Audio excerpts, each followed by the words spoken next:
When the game gets rough and this life just seems so tough, make we talk, my people, make we talk.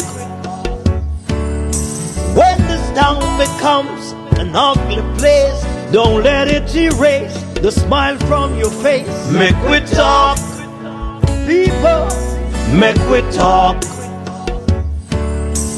Conversation is the key, a guiding light for you and me. Spark a talk and you will see conflict solver A to Z. World leaders master the art of self-defense just by talk. So people, make we talk. Hey, we're living in a world that on ourselves we must depend. Make we talk, people. Good evening, everyone. Good evening. Welcome to a special edition of the Make We Talk program. We are going to speak about, should Noranda be allowed to mine in Jamaica? I have with me my good friend, Dr. John Lennon. He hails from the parish of Clarendon, eh? Yep, correct. There you go. A man who is fighting on the behalf of the people in Clarendon and other parts of Jamaica. We're going to have a robust discussion. We're supposed to expect Mr. Herbert Nelson Jr. and also Luke George Cook is supposed to be our guest this evening as we dig deeper. Should Noranda be allowed to mine in Jamaica? Many of these companies come into Jamaica and all they do is milk the government, milk the country and leave. Now, we're speaking and none of what we're saying is going to get us in any trouble. Nobody's going to sue us for anything that we're going to say. We're just going to speak and talk about what is going on. Doc, it's all over to you. Tell us what is going on down in Clarendon at those mining companies down there. Oh, good evening to all your listeners. It's not so much Clarendon, it's Jamaica in general. Noranda is mining in St. Elizabeth, if I recall rightly, Manchester, St. Anne, in that region. The thing is, in 2018, Noranda was given a grant to mine in just outside the cockpit country in St. Anne. Yeah. And this license was granted by NEPA.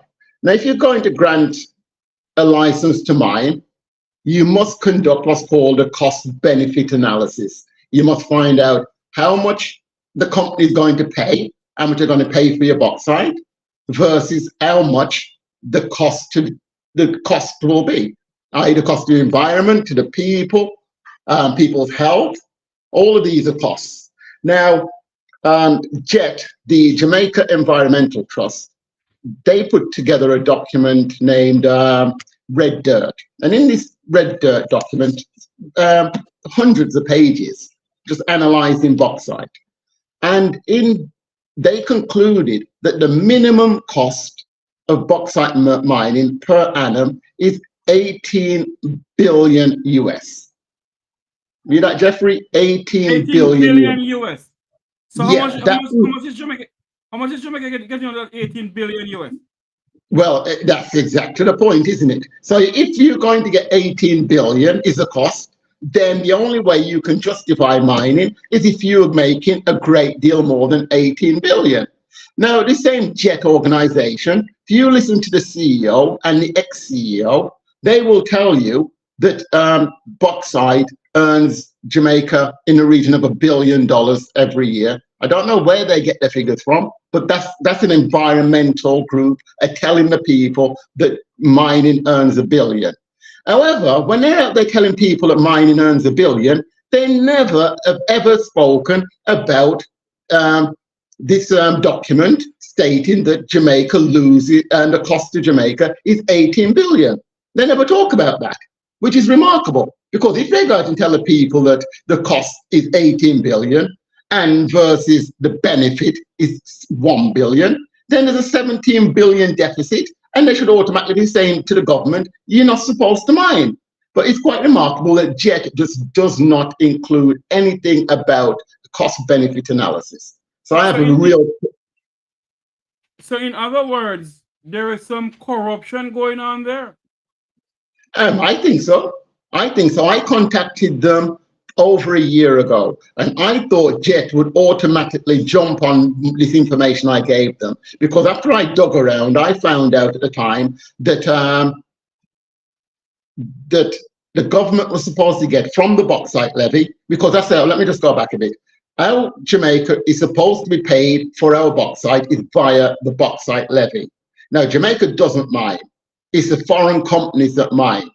And the foreign companies mine, and the only way that we can get a dime from bauxite is via the companies. We can't get any money on any other way. It must come from the companies.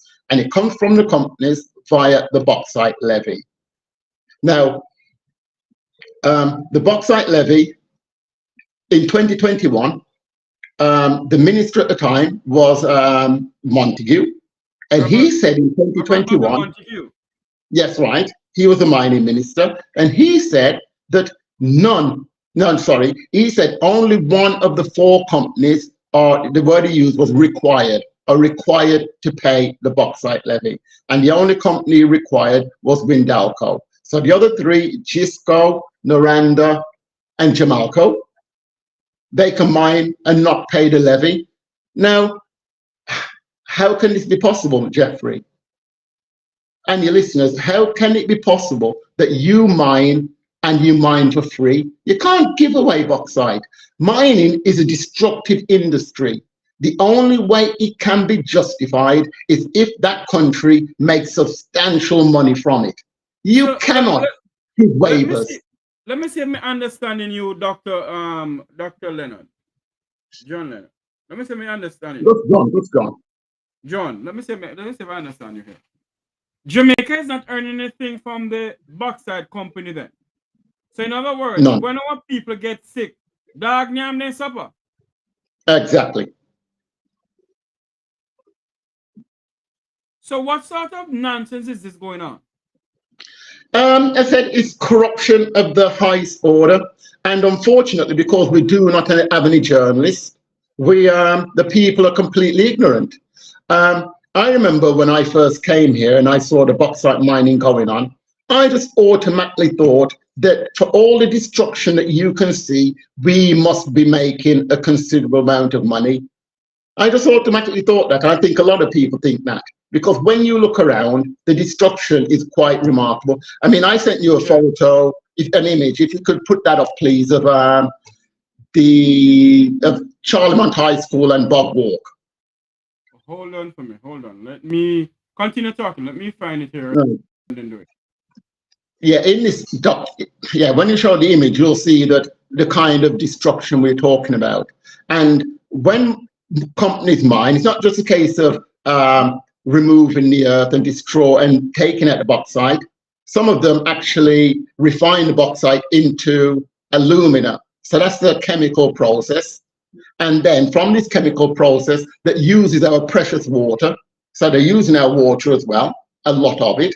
So they use the water, convert the bauxite into alumina, and of course it's a chemical process, and it produces all kinds of toxic waste.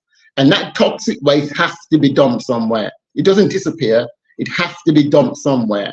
So wherever it's dumped, that area just becomes poisonous. Nothing can grow there. I said, Jamaica's a dry country. When these ponds dry up, you can imagine the wind blows, this dust gets carried in the air, and there's all kinds of ailments it causes. If you only have to go online and just look at illnesses caused from bauxite mining, you have all the different respiratory diseases because you're breathing it in. Asthma is incurable. You can't cure asthma. And if you're in an area like this, the likelihood is that you will develop asthma. So you're going to have a life of living on medication. Now, we are talking about poor people in these rural communities that they're abusing. These people obviously won't have that kind of income to be spending every month on inhalers and all the rest of it. So yeah, you have that problem. Now, when this license was granted in 2018, obviously the community, some of the locals said, no, we don't want mining on our back doorstep. We don't want it. And so in other words, the people in Clarendon, where that is... This is not Clarendon. This is not Clarendon. In St. Elizabeth. Is it? Well, it's all over Jamaica. It's in the major parishes. That is Manchester, St. Elizabeth. We have in Clarendon. Clarendon's got Jamalco's in Clarendon. Say St. Ann. Those are the major mining areas. Mm-hmm. Some have been mined out already. Go on, you were asking a question. Sorry, Jeffrey. No, go ahead. Go ahead. I'm trying to find so these people in the community said, well, we don't want the mining on our back doorstep, because it said it's a destructive process. You're going to take people off their land, destroy the homes, destroy the livelihoods. You can imagine you have your house on there that gets knocked down, demolished. If you planted your yams, your fruit trees, your bananas, your avocado, your oranges, your coconuts, your coffee, all of that's destroyed. I remember these are produce that take years and years and years to come to maturity. And so you just destroy people's livelihoods, and that's communities gone forever. And remember, these people aren't compensated properly because we don't get any money for the bauxite. So when people talk about, oh, what about the jobs? Are these really jobs that we're talking about? These are jobs that create destruction. The country does not benefit. The only people who benefit are the people who are working and the people who invest in these companies. They're the only people benefiting. The country does not benefit. You look around and you can see the amount of destruction. And as we said about what you can't see is the poisons in the atmosphere that are killing people, causing all kinds of different ailments. So this group of people got together with some lawyers, and this lawyer approached the Inter-American Commission on Human Rights about this abuse. And this commission advised the government not to mine. He said, you must look after the human rights of the people. And you have paperwork to back up that? Oh, yeah, I've got that plate. Oh, yes, it's online. Yeah, you can Google it, the Inter-American, well, I'll send it to the Inter-American Commission on... This is what you're talking about?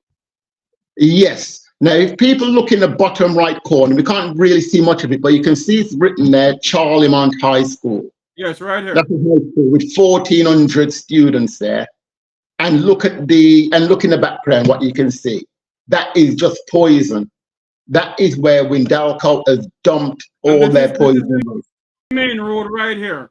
That is the highway. So this is St. So this is St. Catherine.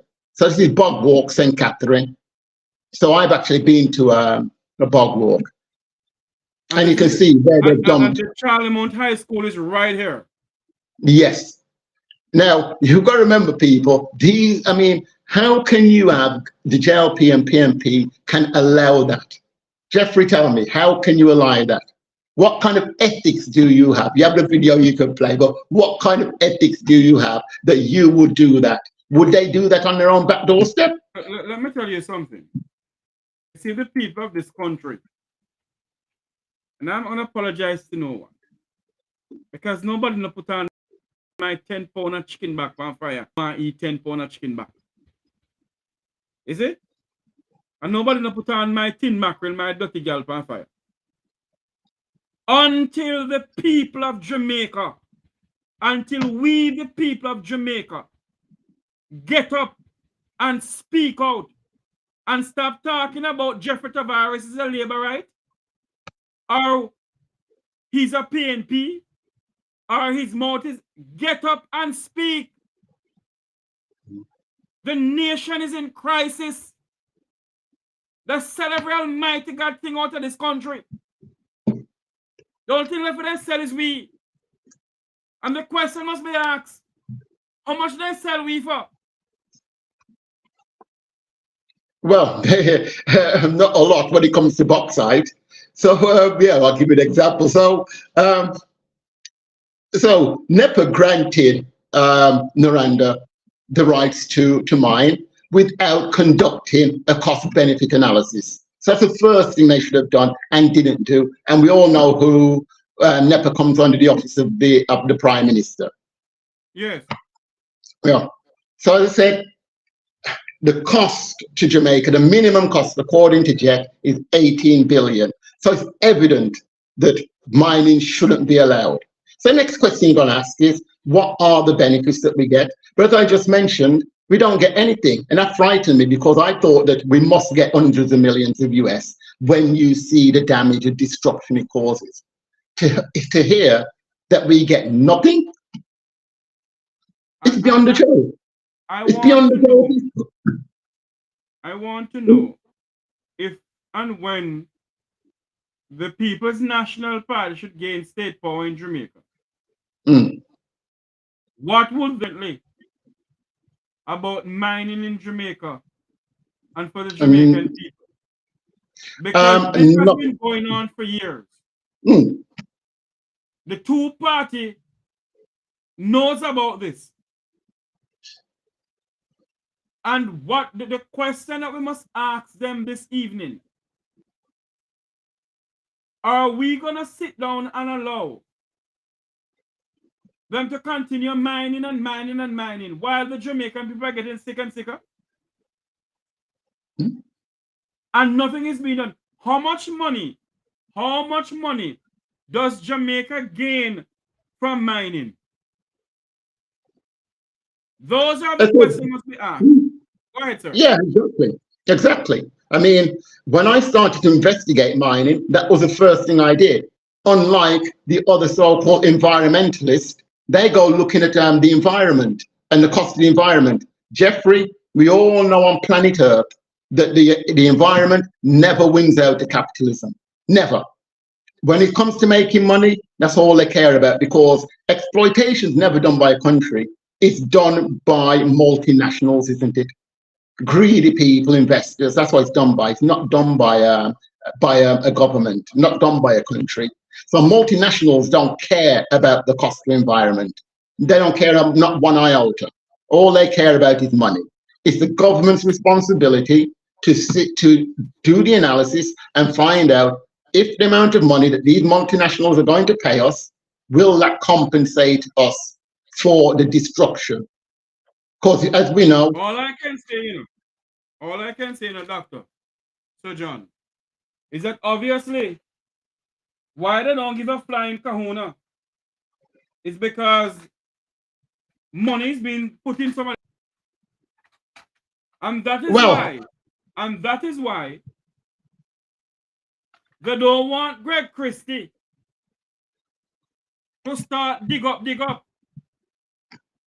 And that is why they don't want a Wilfred Rattigan or a Herb Nelson Jr. in the land of wood and water to hold any government position. Because if that should happen, then may God help us. Go ahead, sir. Where was I? Yeah. So we have Noranda now that have been allowed to mine. And as I said, NEPA should never have allowed it. Now, you mentioned how much money do we actually get? And I said it's zero. So let's have a look at how much money the mining companies get. Well, you can find that out from, I found this out from the Gleaner, because the Gleaner did a access to information. And in 2018, Jamaica got nothing, not a dime for bauxite, but the bauxite companies made 814.5 million US. You hear that? 814.5 million. And we, the people of Jamaica, got nothing. And that's just repeated year in, year out. We don't get anything for mining. And unfortunately, as I said, we do not have any investigative journalists who will look at this. We've had TVJ talk about mining, and they never tell you how much the Jamaican people. The last mining story I recall was about Windalco, when they said that Windalco has been. Sorry. You hear a telephone ringing in the back? All right. Go ahead. Yeah, they said that Windalco, Nigel Clark announced that Windalco will not have to pay $10 million of the levy because they're in financial difficulty. But he said that and said that, okay, how he's going to justify this now is because Windalco, the wage bill is $24 million every year, okay? 24 million US every year. And he said that 24 million US gets paid to 600 workers. And he said, that is what Jamaica will give up. So we're giving up the 5 million for 2 years, 10 million in total. But in return, we have these jobs continuing, which is 24 million US every year. It's rubbish. 24 million divided by 600 would say that every Windalco worker is earning on average 40,000 US. None of them are earning anywhere near that, because just this year. How much are actually earning, Dr. Lennon? Well, they were on strike not very long ago. And if you're striking, and one of the reasons they were striking was that some of them didn't get paid an allowance of $30,000 for education allowance for the children, and they went on strike for that. So if you're striking for $30,000, Jeffrey, you're going to ask yourself now, this is Jamaican dollars, are you even earning 1 million Jamaican dollars? Probably not. So let's say they're earning 10,000 US, which none of them are earning that kind of money. 10,000 US, which would put them at what's that? Just over 1.5 million Jamaican dollars, which would mean that they pay tax. So if all 600 of them are paying $10,000, that would give you a wage bill of $6 million. You with me? Yeah. Yeah? That would mean there's 18 million left. And I can tell you that 18 million goes to all the contractors. So the people who own the trucks. And that's what we need to find out. Do parliamentarians own any trucks that ship bauxite? I've heard rumors that Andrew owns them, and I've heard rumors that his wife owns them. And I've heard rumors that it is alleged that they own it. Repeat? It is alleged that they own trucks. Yes, it's alleged. Okay. I can't find this information yet. I'm digging, but I can't find it. But they give their declarations every year, and it should be there. They should be telling us where they get their money from. Because anyhow that they own trucks, then they're complicit. And they're complicit. Hold on for the me, conflict of interest. Hold on for me, Dr. Lennon. You know something? I've been hearing some rumors, and I'm yet to get the actual information, because I've been hearing some things and it's coming to me that even the highway they're building from Harborview through St. Thomas into Portland, members of parliament have trucks and have bulldozers and have all sorts of apparatus. Wouldn't surprise me. I want to figure out something here. When are we really going to stand up and have some real journalists to investigate these things? Or maybe the journalists don't know, but they're afraid to speak. Because same way some people can find people underneath them bed. Dr. Leonard, maybe the poor journalists are afraid to say anything about it. Yeah, but Jeff, you've got to remember, then don't be a journalist. That's your job, isn't it? That's your job. Go and do something else then. That is your job, Dr. Lennon. But you got to be very, very careful in water now. Well, yeah, I agree and disagree at the same time. If you sign a code of conduct saying that you're a journalist, you do your job. I'm sorry. If you can't do it, you found out it's all corrupt, go and do something else. Dr. Leonard, the way how Jamaica is running now, you gotta be careful what you say and what you find out. You have to keep your mouth shut. If you can get it out to somebody outside of Jamaica, then fine. That's what they need to do.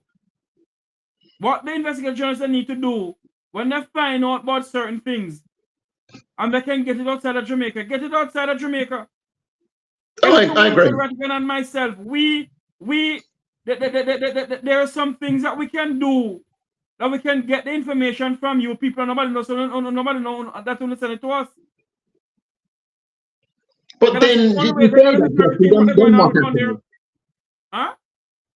what happens? You send it to them, and then what happens? What you're going to do? I mean, I've been talking about this bauxite for a long time, and nothing's been done. They're still confidently mining. The fact of the matter is, Dr. Leonard,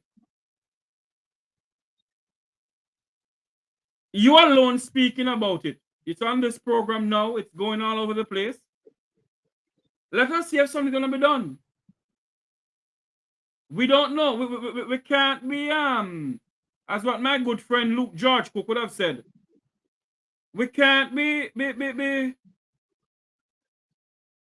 so that we give up so easily.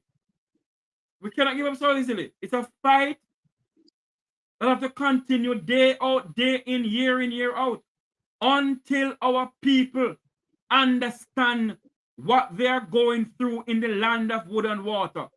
Until our people understand that from 1932 until now, Jamaica has been sold out bit by bit, block by block, steel by steel. They sell us out.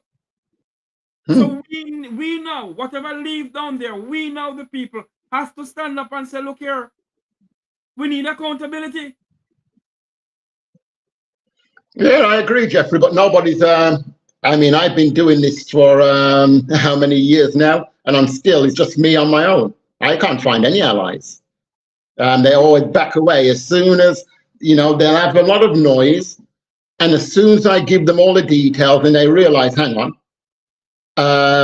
people are going to lose hundreds of millions of US dollars, they back away immediately, because the issues that I talk about are really nation changing. I talk about the debt. We're talking about billions of US, that's going into people's pockets that shouldn't be. So people back away from that. Mining, we know that it looks like the parliamentarians are heavily involved in that. Nobody wants to talk about it. Renewable energy, nobody wants to talk about that again because of the corruption and with JPS. Nobody wants to talk about these issues. I recall contacting one popular blogger, and he wrote back to me and said something like, do you realize what JPS will do if you try and take food from their plates? That was his reaction. And so he did not feature me on his channel because of fear. And that's what we have in Jamaica. We have fear of retribution.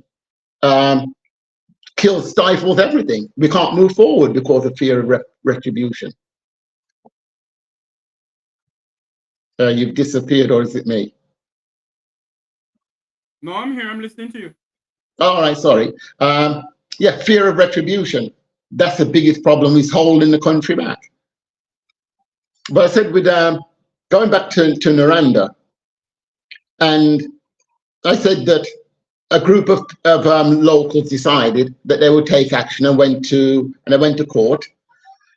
And so the judge actually said, yeah, looks like your human rights have been breached, and so we must investigate, and you can have a court hearing, and a court hearing will be in November of this year. So this is January last year this happened. So that meant that Noranda couldn't mine in this area where NEPA has said they could mine. So when Noranda realized, and the government realized, that we can't mine until November, they went to court and said, look, we need to mine. You shouldn't stop us from mining until we have the hearing. Now that's ludicrous, because if you lose the case and you've been mining, you can't reverse all the damage that you've done. You can't put the land back. You can't do anything about it. It's destroyed. So that's a ludicrous argument. You should wait until November of the hearing. And if you win, then you go ahead and mine. But if you lose, you cannot reverse the destruction. And if you do lose, how are you going to compensate us? You can't compensate us these billions of US of damage that you've done. But anyway, they went to court and with an injunction wanting to continue to go down there and mine, and they won. Somehow they won. Hold on, and what you're saying to me, Noranda went to court and won the case? With the government. Noranda and the government. So let me go through this again. The judge ruled that the judge said that Noranda has breached the Jamaican people human rights, huh? No. The judge said that it looks like if the people go ahead, if Noranda goes ahead and mine, then there could be issues with human rights. So there is a case to answer for. And so the judge says no mining in this area until we have the court hearing in November 2023. You with me? Yes. Okay. So the government in Noranda said, well, we don't like that idea because you're stopping us from doing our normal business. Surely we should be allowed to mine until the hearing. And I'm saying that is ludicrous because if you start mining and you lose the case, you cannot reverse all the damage that you've done. So I don't understand even how an injunction, they've even appealed for an injunction, but they appealed and they won. How did they win? Because they said that Jamaica will suffer insurmountable losses if Noranda is not allowed to mine. Now, I just told you, Jeffrey, that we don't get a dime. We don't get a dollar for mining. Hold on. The court said, or whosoever said, that if Jamaica don't allow Noranda to mine, Jamaica will be losing dearly? The government said that. The government said that. If Noranda doesn't mine... said if they don't allow Noranda to mine, Jamaica's going to lose dearly. Yes, insurmountable losses, they said. That was the word they used, written down. Insurmountable losses. Now, as I said, Noranda has not paid the levy since at least 2017. So how they can take themselves up to go into court and claim that they're a necessary company, that they're providing money for the government to run the country, it's preposterous. They haven't paid the levy from 2017, and yet with the government, they've gone to court and said that if they're not allowed to mine, it'll be insurmountable losses. That's what they did, and Noranda and the government, both parties. Hold on for me. I have with me Sir Herbert Nelson Jr. Sir Herb, welcome to the program, sir. Greetings, Herb. It's muted. Herb, Mr. Nelson, are you hearing us? Herb, you're muted.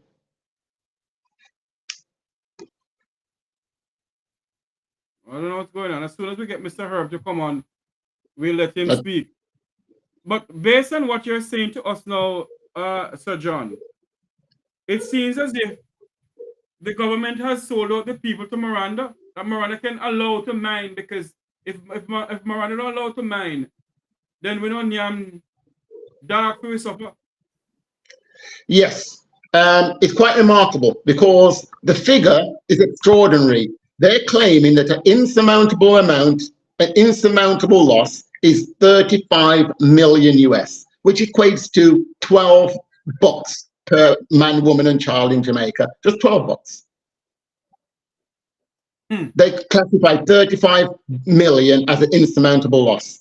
Now, if anybody wants to say that's an insurmountable loss, it just goes to prove how badly run Jamaica is, that only 35 million becomes critical to running the country. 35 million. 35 million said is equivalent of $12 per man, woman, and child. It's chump change. It's not money. They've spent about that amount of money printing new money. They spent 68, double that amount on NIDS. And They're going to spend 50 million on a parliament building. And they're going to spend $1 billion on the $1.7 billion on the local government election. They are spending they are spending $1 billion on the what do they call it now? The census.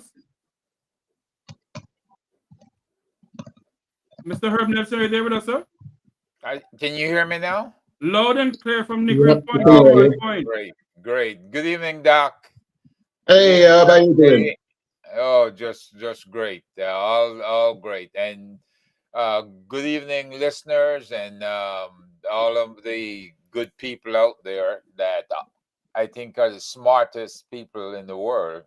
They always have great ideas that you see popping up. Yes, indeed. And how much a year is Noranda worth? You said, Doc. I was trying to hear. Was it 35 million or something like that? Not worth. That's how much they said that they would pay the government, the Treasury. They said they'd pay the Treasury 35 million in fees, royalties, the levy, this, that, and whatever, but 35 million in total. Of that, 24.5 million was the levy. Now, now, keep in mind that the research that was done says that they'll need close to 20 million a year to recover the land and to recover people's health, right? Isn't that what I think we discussed in the past? It'd be a lot more than that. When you think about the illnesses, the destruction he needs. You said that. Remember, we said that Jet said that the annual cost was 18 billion US per annum.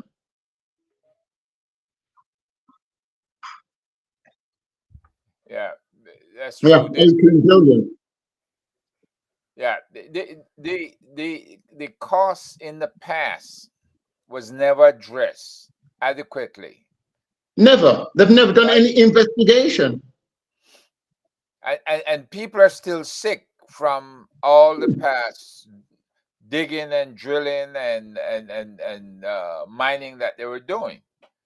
So they're compounding a situation if they're going to open things up without adequately addressing the damages of the past. Is there any current court action ongoing today to do recovery for any kind of recovery? No, not that I know of. No, the only court action is taken to stop mining, and then we've got the Windalco action where they poisoned the Rio Cobre, and so the people are saying they want compensation for it. But what really upsets me about all of this is that, as I said, the simple thing they need to do is say, look, where is your cost benefit analysis? It's that simple. Yep. Prove to the people, justify to the people that mining should go ahead. They can't do it because it's written in black and white on the Ministry of Finance's website. You look at the fiscal policy papers and you'll see the evidence there, the history of the payments, 0, 0, 0, just rubbish little money for all the destruction caused. And it pains me that we don't have any journalists looking at it.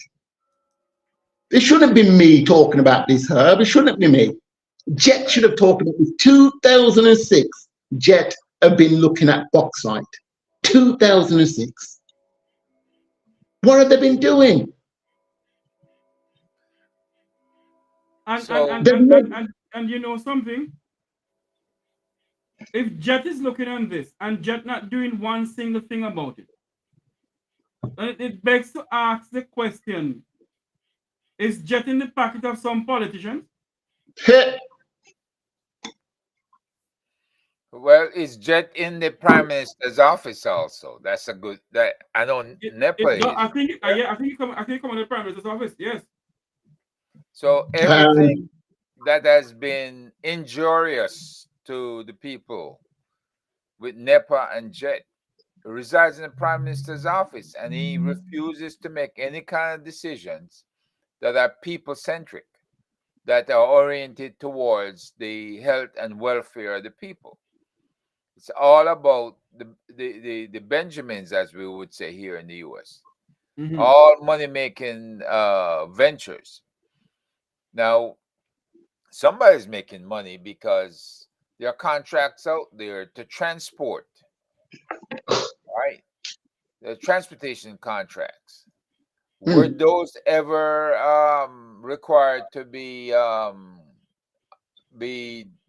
distributed on a competitive level? And if not, why not? The- A lot of Exactly.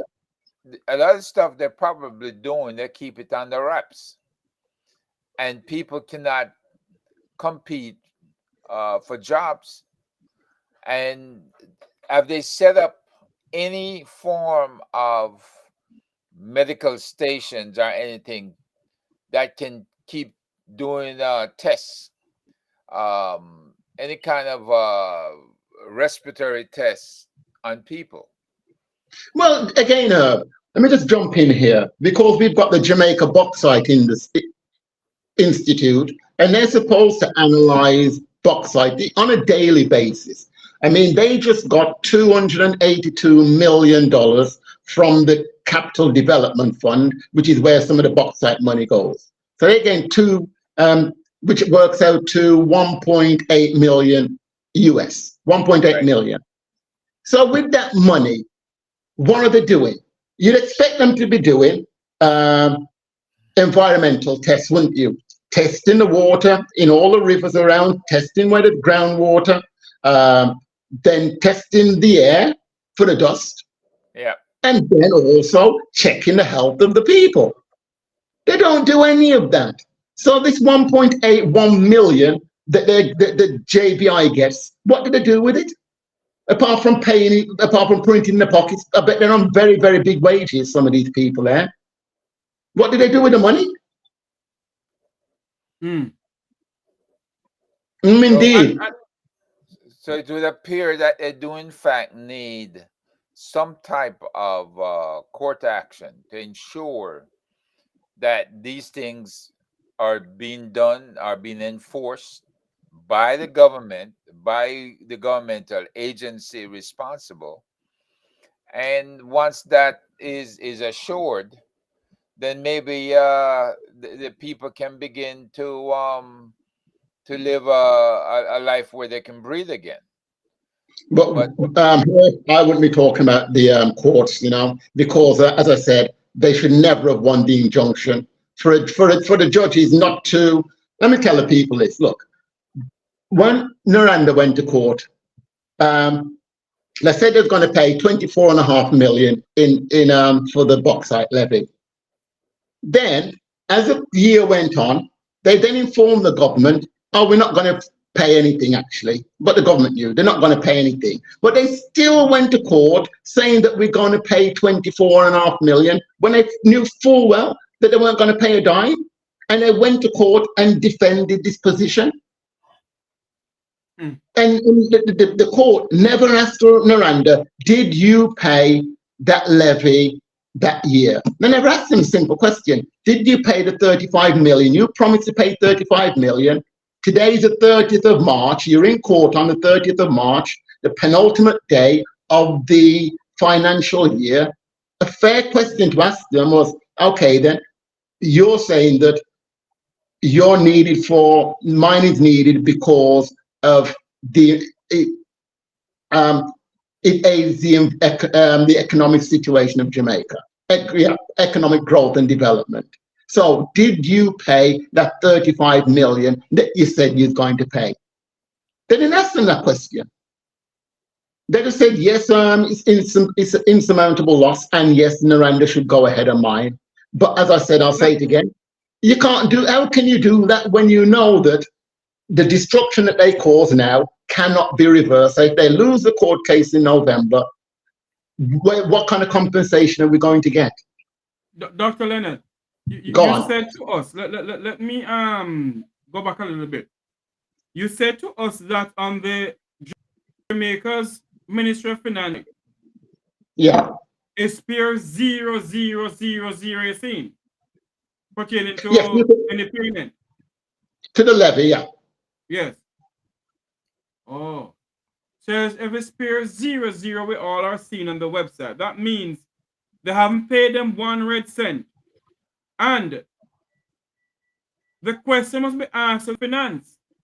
If they have not paid, what is the government doing about it? They don't care. This is the thing, isn't it? Mining should have been stopped years ago, or some analysis should be done to find out if it's justified. But as we said, people are making money out of it. The people who own the trucks, all these contractors, they're getting fat. They're getting fat while the people are dying. Yep. And not just the people are dying, just look at it's the after effects as well, remember, because that picture that you showed of Windalk and the poison pond, you've got to remember that all that area now below where there's groundwater is all poisoned. Yeah, I just look at it.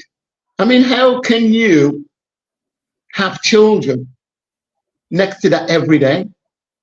Because viewers, if you can see this, viewers, where I have the most right here is the Charlie Mount High School, and it's very near to where they're mining.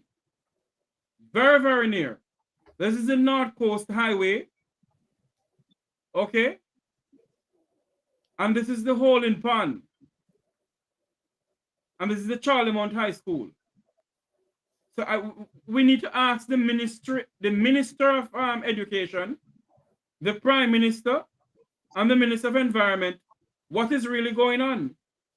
Because if they're not getting paid from the company, then when people get sick, how are they going to maintain to go to the doctors and so forth? These are the questions must be asked of the government of Jamaica, you know. But it's not a matter of when people get sick. People are sick, right? There are complaints that kids could not go to school but maybe twice a week. Some kids could not go to school at all because they have respiratory issues, serious respiratory issues. And nobody's addressing it. So if the court has decided to let Noranda do their thing, lift that injunction, then the court should have ensured that they had adequate medical facilities in place to help these people breathe on a daily basis, to issue whether it's oxygen tanks or masks or what have you. Right? Now, the other thing would be to just relocate the school and everybody in the area. And Noranda should have undertaken that or offered to undertake that, right? The 35 million you're talking about, Doc, is that the 35 million they promised to upgrade everything in St. James back in 2019? No. That's the amount of money that they said that they're going to pay the Treasury. Okay. Yeah, so 24.5 million of that was the bauxite levy. And then you've got royalties and a few other bits and bobs that they paid for as well. And they have not paid anything to the Treasury. I can tell you 100% that they did not pay the bauxite levy. That I do know because I found that out from the Ministry of Finance's website that no monies came in from them for the bauxite levy. And when I've looked at royalties, I can't see the amount of royalties I've seen pay hasn't really gone up from the year before. So I don't know. It's a pittance, whatever they paid, if they've paid anything. And so as I said, do you know from what period to what period they haven't paid anything? What period? Yes. I can tell you they haven't paid the bauxite levy. They haven't paid from at least 2017. That's a fact. I said you can look at the fiscal policy papers and they give you they're great because they give you a history and the projection of bauxite. Not just bauxite, but it's revenues. So you'll see from grants and stuff like that. And so from the bauxite, so for the 2023-2024 fiscal policy paper, the dates, if I remember, from 2018, and I say projection to 2026. 2018, 0. 2019, 0. The next 4 years, there's 35 million, and that 35 million comes from Windelco. If you remember what I said at the beginning, Right. what Montague said only one company is required to pay, and that is Windelco. So this, for 4 years, so that's 2020 through to 2024, you will see a total of 35 million US dollars, okay? That comes from Windelco. But it is not for bauxite that they're mining at the moment or in the future. That money is going to be paid. They're paying that money for bauxite that they mined in the past. So what they're actually doing is mining our bauxite, selling our bauxite, and using some of that money to pay the debt. They're not paying us for our bauxite, they're paying the debt with it. That's why I say none of them are paying, yeah. I'm trying to understand something here. What debt are they paying? They haven't paid the levy for many years. So that's Right. accrued. That's been accruing over the time. And so Montague had a meeting with them, and they decided that they're going to pay 35 million. And that is a 35 million that you can see in the fiscal policy paper. But this is what happened then next, is that, somebody said prisons for them, for true. Remember when I said what I said about Windelco? When Nigel Clark said Windelco doesn't have to pay 10 million. Right. So when Warren said is that debt of 35 million, he's cut it down to 25 million. So the 10 million that they're supposed to pay isn't a levy, it's for the bauxite that they didn't pay for in the past. So he's given them a blight on what they owe Jamaica. So not only they're getting the bauxite for free, some of the bauxite that they robbed before, they're not even paying for that. It was over a 10-year period that, according to what Dr. Nigel Clark was saying, the country went through various periods of serious dislocation, which resulted in long periods of either waivers of the levy or agreements to reduce the levy. So it was September of 2021 that they came to an agreement that they would resume payments. But what you're saying, Doc, is the payments that they're resuming is based on what they owed for the past 10 years. For the years, that was for Windelco, but he was saying that, he didn't just say for Windelco, he was saying that the levy is going to be put back for everybody, all the companies. None of them are paying it. Right. Jamalco, if you recall, this year was sold, part of Jamalco, 49% was sold for $1 US. Remember that? $1 US. Yeah. I'm thinking, how can we? Yeah. Why didn't we, the people, buy it for $1 US? Why have you turned it over to another company to do it? And the company who bought it, they put out a statement saying that on their books, they have generated something like about 120 million in the black because of this agreement.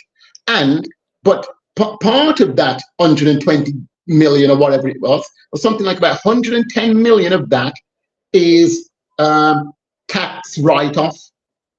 So Jamalco will not have to pay $110 million worth of tax.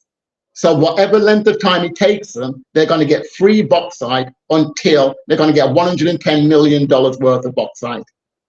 Now, in my opinion, I'll say it again, a mining company cannot have a waiver. Mining companies destroy. That's what they do. They destroy.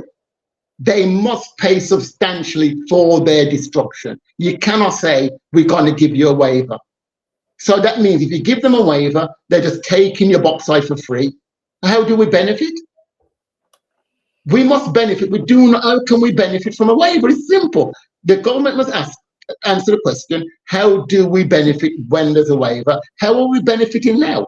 We're not getting the dollar for We're that. not. How are we benefiting? I mean, they owe us for 10 years.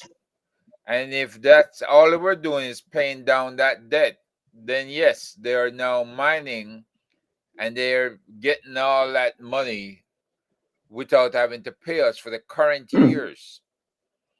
I don't know who worked out that deal. Apparently that was done when Montague was there. I am trying to understand because something lost me here. What debt are they paying down? Jamaica's national debt or what? No. Go on it. Well, the 10 years. For 10 years, nothing was paid. Oh. Because they got waivers. No levy was paid. No, I'm not sure if that's true. I don't know if it's because of no, I don't think that's true. What happened was they just weren't paying. For whatever reason, they just weren't paying. Just like 1 year, I think it was 2015, the government said they wanted more, they're going to put up the levy, and Jamaica said, no, you can't. And just stopped, and sorry, Noranda said no, and just stopped paying the levy just like that. They just stopped paying it. So I'm not sure about, I don't think in the case of, I just think in the case of Windelco, we're just not paying the levy, as simple as that, for whatever reason. I don't know the reason, but they just weren't paying it. That's all I can say. They just weren't paying it. Okay. I was taking the report that was in the Jamaica Observer on September 30th, 2021 as the source, because that's where they were accounting for a lack of payments for 10 years. And it says 10 years prior to 2021, that would put it all the way back to 2011. That they had paid any levy. They had received waivers or they had permission to reduce the amount of payment. And if all they're doing now is paying that off, then they're getting away with a whole lot, because the current millions of dollars, Mr. Herb. Yes. But you have to remember the people. Sorry. No, I was going to say the people who are armed are not getting any relief. No. And there's no restoration to the area. Are those ponds staying there indefinitely, Doc? Or oh yeah, will this? No, they'll be there forever. They can't disappear.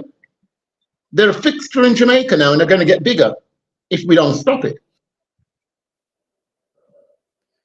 Do you know how big that pond is, Doctor? No, I don't know that.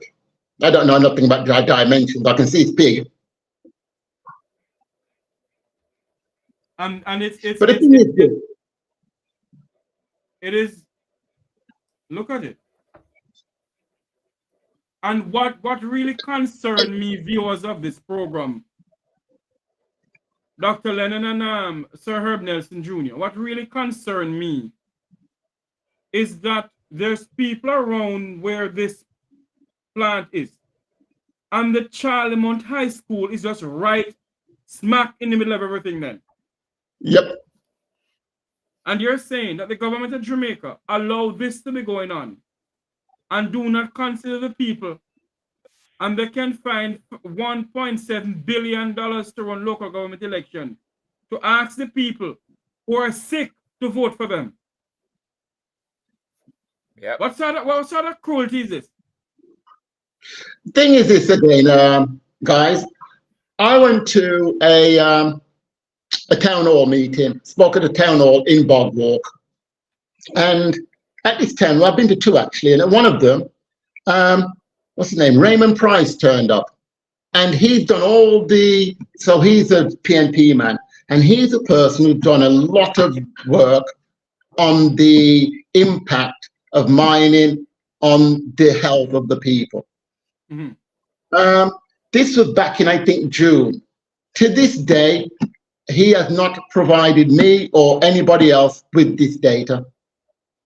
Asked him many times, he hasn't provided it. He's the one holding the data about the health issues with the people. They're going to No, I've use it not for got it. election, you know. Well, you can't use it for election, remember, because the PMP, they're part of it, remember. When Delco didn't put them on there during the JLP, these companies have not been paying the right amount of levy for decades. They've never paid the right amount. These figures that we're talking about, guys, are peanuts. We should be getting hundreds of millions, a billion. These are the monies we should be getting. Money to build roads, to pay for education. 35 million, 40 million, this ain't money. When you look in Jamaica, the destruction, just the eyesores that are created, in my opinion, the eyesores alone, and a value, you'd have to give me 100 million just for the eyesores, just to looking at them. They're terrible. Because when you see them, you just think, my God, what have you done to the environment and what are you doing? Because remember, this is generational. It won't go away. Once you've removed that topsoil where people were farming, your farmland's gone. So you're looking at your food security. You've taken away people's livelihood. You've displaced people. These are millions, hundreds of millions of dollars, billions of dollars this works out to be. Just as Jeff said, $18 billion a year. These are the figures we're talking about. These are monumental figures. But yet, in all our black countries, it's the same thing. We're exploited. We have no value. We have no value. And then it's our own so-called brothers and sisters who we have in a government who allow this to happen. And we just sit back and take it. It'd be an understatement to say pisses me off, I must admit. And the hurtfulest thing, when the people get sick, you don't have a proper hospital facility. In other words, we don't have a proper medical facility in our country to assist these people. And you have to have money because they have not buy inhaler, you have not buy all sorts of respiration things for them to get better. And that is why the people must demand accountability. The people must demand that if we're voting for infrastructure that is assisting us. We can't vote because we don't have a Prince Andrew or a Mark Golding or whosoever. Because we love the PNP or the JLP. Love yourself first and love your country. Not any party. Because if we don't care about ourselves, you know, nobody will care about us. And it's quite, it is clear to see what is going on. But Jeff, we don't have, as I said, we don't have journalists telling the people they're ignorant. It's like the people are ignorant now. They don't know, they're misinformed. And I go back to this, Dr. Lennon. I am not taking for the journalists in Jamaica, you know. I am not. But I know quite a few of them. And they know things, but they're afraid to speak because of their life. One of the things I'm seeing here, Dr.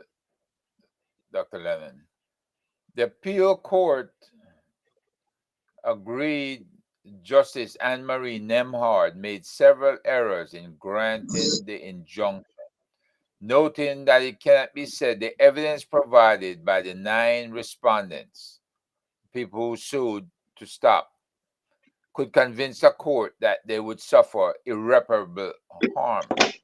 The residents pointed to concerns about dust on their farms and health deterioration, dangers of exposed mining pits, and contamination of water sources. And it says the appellants are correct in asserting that the harm to which the 9 respondents point as to the effect on their health and livelihood is speculative. In other words, whichever lawyer they had, let them go to court and did not accumulate the evidence about people's health. Bravo. Exactly right, Herb. Not only that, the worst thing about it is they didn't do a cost-benefit analysis. The very first thing they should have done is find out, does Noranda pay the levy? It's the very first thing they should have done, and they didn't do it. That's true. The very first thing. And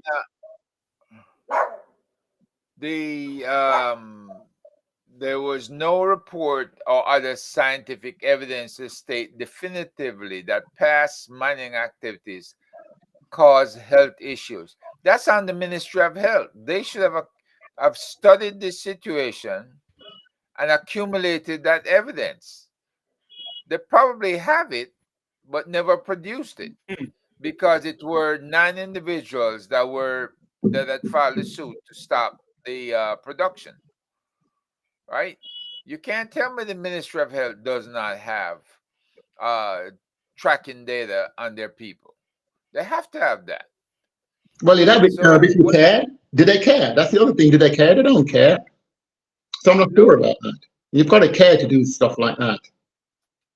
So when the government comes out and the court comes out and said there's nothing out there, and the Ministry of Health, it was never included in the case, you know, it's troubling because people they die every day. They get respiratory infections every day. And when the kids can't go to school, then who's checking? Who's checking to accumulate the damages that these people are causing? It's ridiculous. Well, as I say, the JBI, that's what they're paid to do. They're supposed to be doing that in addition to NEPA. But anything that comes up with .gov at the end, they just don't look at anything because they just don't care. It's simple as that. We have no value. They don't care about stuff like that, Herb. And they're worried here about the financial losses to the companies, Noranda and the rest of them, would be exacerbated by the fact that the judge waived the usual undertaking and damages, meaning if after the trial it was determined that the injunction was wrongly granted, the companies would not be able to recover their losses from the residents who filed against them. So again, the residents are put on their back heel because they're threatened with damages to the mining companies. That should never be. But Herb, as you said before, hold on for a minute. Remember, we're going to say we have joining us now Luke George Cook, human rights activist and political journalist, commentator, I should say. Sorry. Mr. Cook, welcome to the program, sir. Thank you, Jeffrey. Thank you for the new title. Thank you for the new title. We're speaking about the mining in Jamaica based on what Dr. Lennon is saying to us and Herbert Nelson Jr. We're in serious crisis when it comes on to mining. Yeah. Go ahead. We're in very serious crisis. Dr. Lennon, go ahead, sir. All right, sorry. Yeah, I can't remember what I was saying now. All right, sorry. Yeah, yes, the lawyers have let down the people big time. They just didn't prepare, as Herb was saying. Yeah. I think the first thing they should have found out, does Noranda pay the levy? Whenever I've watched any film and it's with law, the first thing they always do is look at the prosecution, think, hang on, well, what are they hiding? That's the first thing lawyers do, isn't it? They go and look and think, what can we find to fight in court? They just didn't do that. The first thing they should have done is said, looked at, does Noranda pay the levy? You know, let's find what the Achilles are. They didn't do that. The second thing they should have done is find out the people's health. But no, the first thing these lawyers did was run up and go and talk about the environment. So you never win with talking about the environment, protecting the environment, and then talk about human rights. You talk about money. Look at the money, because that's what the capitalists want, money. This company, we know, is making money from mining. We know they're making money from mining. How much are they paying the treasury? That's what the first thing, the very first thing that should have been determined. Right now, I don't know if people know, but we have in Jamaica we have the Deep Sea Mining Council or International Council, something like that, is actually located in Kingston. And they've had meetings this year discussing deep sea mining. Now, deep sea mining, again, we're not sure about the damage it will cause, but we're pretty sure there will be damage when you go down there disturbing the earth under the sea. We know it's going to cause some kind of problems. And yet again, what have they done? No cost benefit analysis. Nobody's asked company A, how much are you planning to pay country B for whatever you do, for whatever minerals that you find? No, they haven't said that. What they've done is said, oh, the environment, you're going to do this, the fish and the whales and whatever. Don't find that information out. Find out how much money a company is going to give the country. So in Jamaica's case, if somebody comes here to mine, I will say to them, the minimum amount of money I want from you per annum is $250 million US. If you ain't going to pay that, plus make sure you have all the insurance in place. If anything goes wrong, you can compensate us. Those are the first things you find out. Then if they say no, then that's it. You don't have to have your mining anymore then, do you? You don't have this discussion. You don't have a discussion about what damage it will cause to the environment, because you know straight away that you're not going to benefit from it anyway, so you don't need it. Now, Doc, and something else I'm looking at here, which is startling. The government of Jamaica has a 51% stake in Noranda, Jamaica Bauxite, which is a partnership with New Day, an American firm. In 2021, Noranda, Jamaica Bauxite was rebranded Discovery Bauxite. So if the government has more than half interest, 51%.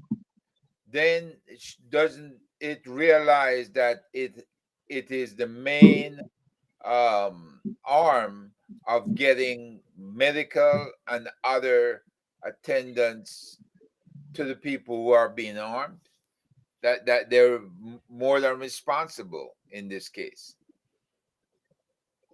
But do we know what the split is? Is it Cost of basic necessities. Yeah. Sorry about that. Go ahead. Then I was going to say, is the split necessarily 51-49% in with the profits? If they have a 51% stake, you would think that, right? Well, the money's supposed to go to the JBI and go into the Capital Development Fund. I sent in access to information to find out how much money we're getting, and they just blackball me and won't give me the information.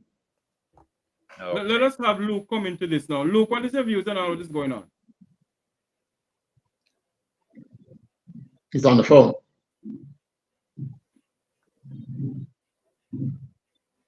Luke, are you on the phone? No, I'm not on the phone. I'm unmuting my mic because I recognize. So you're talking about a company. From the information you're talking about, the Jamaica bauxite industry came about it in the 90s, but in 1976, the government formulated a plan, and the government has 51% stakeholdership in Noranda, Jamaica bauxite partner, and 45% interest in Jamalco. Now, like Doc and Herb, it is always interesting to know the level of shares that we may have in these in that. And I would love to, if Doc had said, through the access for information, we know what percentage of that is going towards GDP and the reduction of the national debt. But more and more, you're seeing privatization, and a little bit of a concern that the Chinese seem to be taking over this industry. And hence, it means that the proceed from the Jamaica bauxite industry may be going into the direction of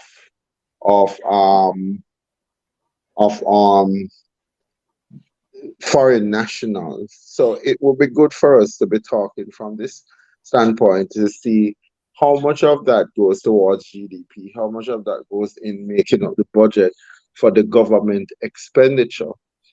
One of the things that we are always concerned about is the safety and the treatment of the people who work in there. So I don't want to create a figure as to what I think that would be the percentage. It would be good to see the empirical data and to see if in fact it is meeting the needs of the Jamaican society, especially when we have a large debt but very little manufacturing is being done in this area, in other areas that would help to bring down the debt. So Jeffrey, Doc has come in and he has just opened a door for us to all walk in and to look at it. NEPA, who is the national agency with the responsibility for overseeing all of what happens to the environment, have had some challenges with this government in terms of trying to change certain regulation that may definitely put us at risk. Certainly, we're still very concerned about mining that might be done in the cockpit country, since it is an untouched and an extremely useful piece of resources for us as a country. The truth of the matter is that the Jamaica is not getting, Jamaicans, both home and abroad, are not getting a fulsome picture of how well these industries are doing. And primarily, Jamaican's economy was largely dependent on sugar, bauxite, coffee, and some other homegrown product. Now we are saying that these products are of cost to be concerned because um, we hear that our highest earner to contributing to GDP and the reduction of the national debt is largely now surrounds remittance and and tourist visits. So if these are doing extremely well, how is that not helping us to reduce this burdensome debt that Jamaica have, and have the conditions change for the employee at the lower end who are usually complaining of the mistreatment and abuse that is carried out by the management? How do we then hold these industry to accountability and to guarantee that everybody is playing their fair share in helping us to reduce the debt so that we can see some aspect of Jamaica 2030 being realized? So I would say supporting Dr. Lennon's position on the public education and public campaign and advocacy, Yes. getting the empirical information so we know if we're getting value for money at this point. Because if we're doing well in bauxite, how much do we draw in per year, and how much do we spend on servicing the national debt, and how much do we spend on other aspects of development? We get nothing for bauxite, Luke. We get nothing. So Done. you're saying that Over. something natural to the country as our bauxite industry, Jamaican are being shafted, and who is Yes, getting? we get nothing for bauxite. Full stop. Who is getting the money, Doc? We do not get a penny for bauxite. It's there on the Minister of Finance's website. We get $0. The levy is where we get our money from. So why is it that? So Doc, when you say you have the shares in both Alpart and the other Jamaica and Noranda, yeah, we have we own 51% of both of them. We have such a high stakeholdership, but nothing in return. That's what we need to find out, because exactly. I found out the information I got, I spoke to somebody at the Jamaica Bauxite Institute last year, and I asked them, how do we get money? And this man told me it comes from the bauxite levy. That's it. There's little bits and pieces from royalties because we used to own little bits of equipment, and because they're using this equipment, they pay us a fee for using it. So you've got royalties and a little bit of this, that, and whatever. But the vast majority of the money that we should get from the bauxite for every ounce of bauxite comes in the form of the levy. It's nothing to do with the 51% or 10% or anything like that. These companies pay the levy. That's what they're supposed to do, pay the levy, and they're not paying it. And a simple question, a simple thing we need to find out, Luke, is what I'm saying is true. Because if what I'm saying is true, then we need to stop mining. It's simple. It's not no complication about look at the debt and look at other things. We need to know, is our bauxite being given away? It appears that it is. They need to tell us the facts about it. Are we getting any money for the bauxite? The evidence shows we're getting nothing. Simple as that. But Doc, if this is a natural resource that Jamaica had, that it largely helps with different things that can be made of it, isn't there any way that policies can be structured to ensure that we get our fair share? Because this, after all, this is something that in the early 80s coming to 90s was a big contributor to the national debt. What would have happened over that period of time in the last 3 to 4 decades that we would have reduced ourselves to becoming sidelined to our development? We have lost coffee, we have lost sugar, we certainly, from what you're saying, is losing bauxite. And this is probably where the One National Fund should take the government to court to say that you're selling off our natural resources, but it's not benefiting when schools are in shambles, when hospitals are in shambles, and when the national debt is at its all-time high, and we're not getting value for money. So it's taxation without representation. That's what you're basically.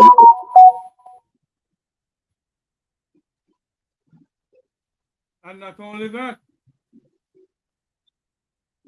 obviously, listen, we're here talking about the whole mining thing and money and whatever. Jamaica have money, because the world-class Minister of Finance can find $1.7 billion to run local government election when it's called. If it costs 1.7 billion, that means it not cost us 40 billion to run general election. Yeah, but they need to be run, Jeffrey. I mean, what can you do? We have to have elections, and and money's needed. We've got no option, have we? We must spend some money. I don't know if 1.7, which is at about 12 million US. Is 12 million US too much? I don't know, but it's going to cost money. There's nothing you can do about that, bro. It's going to cost money. It's going to cost money, but I don't believe it's going to cost so much money. Oh, okay, well, say that then. Say that. I don't know. I can't give you a figure on that. I have no idea. I couldn't give you a figure on that. But Jeffrey, go ahead, Luke. Go ahead, Luke. But Herb and Jeffrey and the cockpit country is one of the largest remaining natural forests in Jamaica. Mm-hmm. We know that bauxite tends to destroy forestry, block mining, bauxite mining. Mining, sorry. Removes forestry, and it tends to pollute waterways. Why is it that we're even thinking of going into the cockpit country for mining? Greed, isn't it? It's greed. I said we don't get any money from it. We don't get money from it, but the international companies do. We're just continuing this pattern of greed for the few, and the country does not benefit at all. Yes, it's simple as that. We're exploited. That's what happens in all our black countries. We're exploited. Look, Jeffrey, you see, this is what I said, and I repeat it again. Herb Nelson, Dr. Lennon.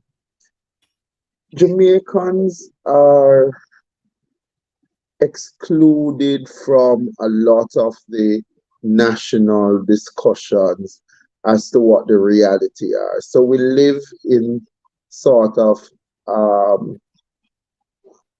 what you would call, I tell you what you want to hear, but I hide the majority of the bulk of the information. Because when you look in other developed worlds, bauxite contributes significantly to GDP, and it helps with a lot of the budgeting that is put out by the Ministry of Finance. And it is egregious for DOC to have come and do an exclusive research on an industry that is not a small industry by no stretch of the imagination. And yet, as Jamaicans, we're accepting with defeat that our government continues to make a foul run of these institutions. And can we actually survive Herb Nelson on remittance and tourism, especially when we're looking at climate change? And so if we're taking unnatural resources from Jamaica, such as bauxite, isn't there a way that we should be able to hold the government accountable to ensure that we're getting maximum return? And in that, Herb, shouldn't there be a fund set up for the children at Claremont that are living near to where the waste of the bauxite industry is, who will become ill as a result of that? We shouldn't have a waste plant so close to a school. Where is the advocacy for compensation for people who are going through different forms of illnesses as a result of we probably have not put in the safety net and the safety measure through policy to ensure that large companies like these bauxite company are held account? Why are we not getting anything from it, Dr. Lennon? And what would be the way forward? Do we go to Parliament? Do we make a petition? Do we protest this as a national matter? And how do we do the public education so that more people are knowledgeable of what is happening in this industry and call the current and future government to risk? And I'm so happy that Jeffrey says we can find the money for the local election, we can find the money for the national parliament, but we can't find the money to improve on early childhood education. We pay teachers $36,000 as a contribution from the Early Childhood Commission, while whoever runs these basic schools will have to find matching funds to pay teachers. So early childhood teachers are grossly underpaid. And yet, this is the foundation of education for our young people who must now matriculate to primary and secondary before moving on to tertiary and training. Why is it, Herb, that we can't bring a lawsuit against the government and the bauxite industry to hold them accountable for robbing the country of something that is its natural resources and should be used for the benefit of all and not the few? Herb Nelson. Herb Nelson? John Nelson. Oh, Lord. Herb, is he frozen? Apparently he's frozen in one position. He's frozen, yeah. Man in dog freeze, yes. I hope he's all right, you know. Continue, Luke and Doc. I'm going to call him and see if he's all right.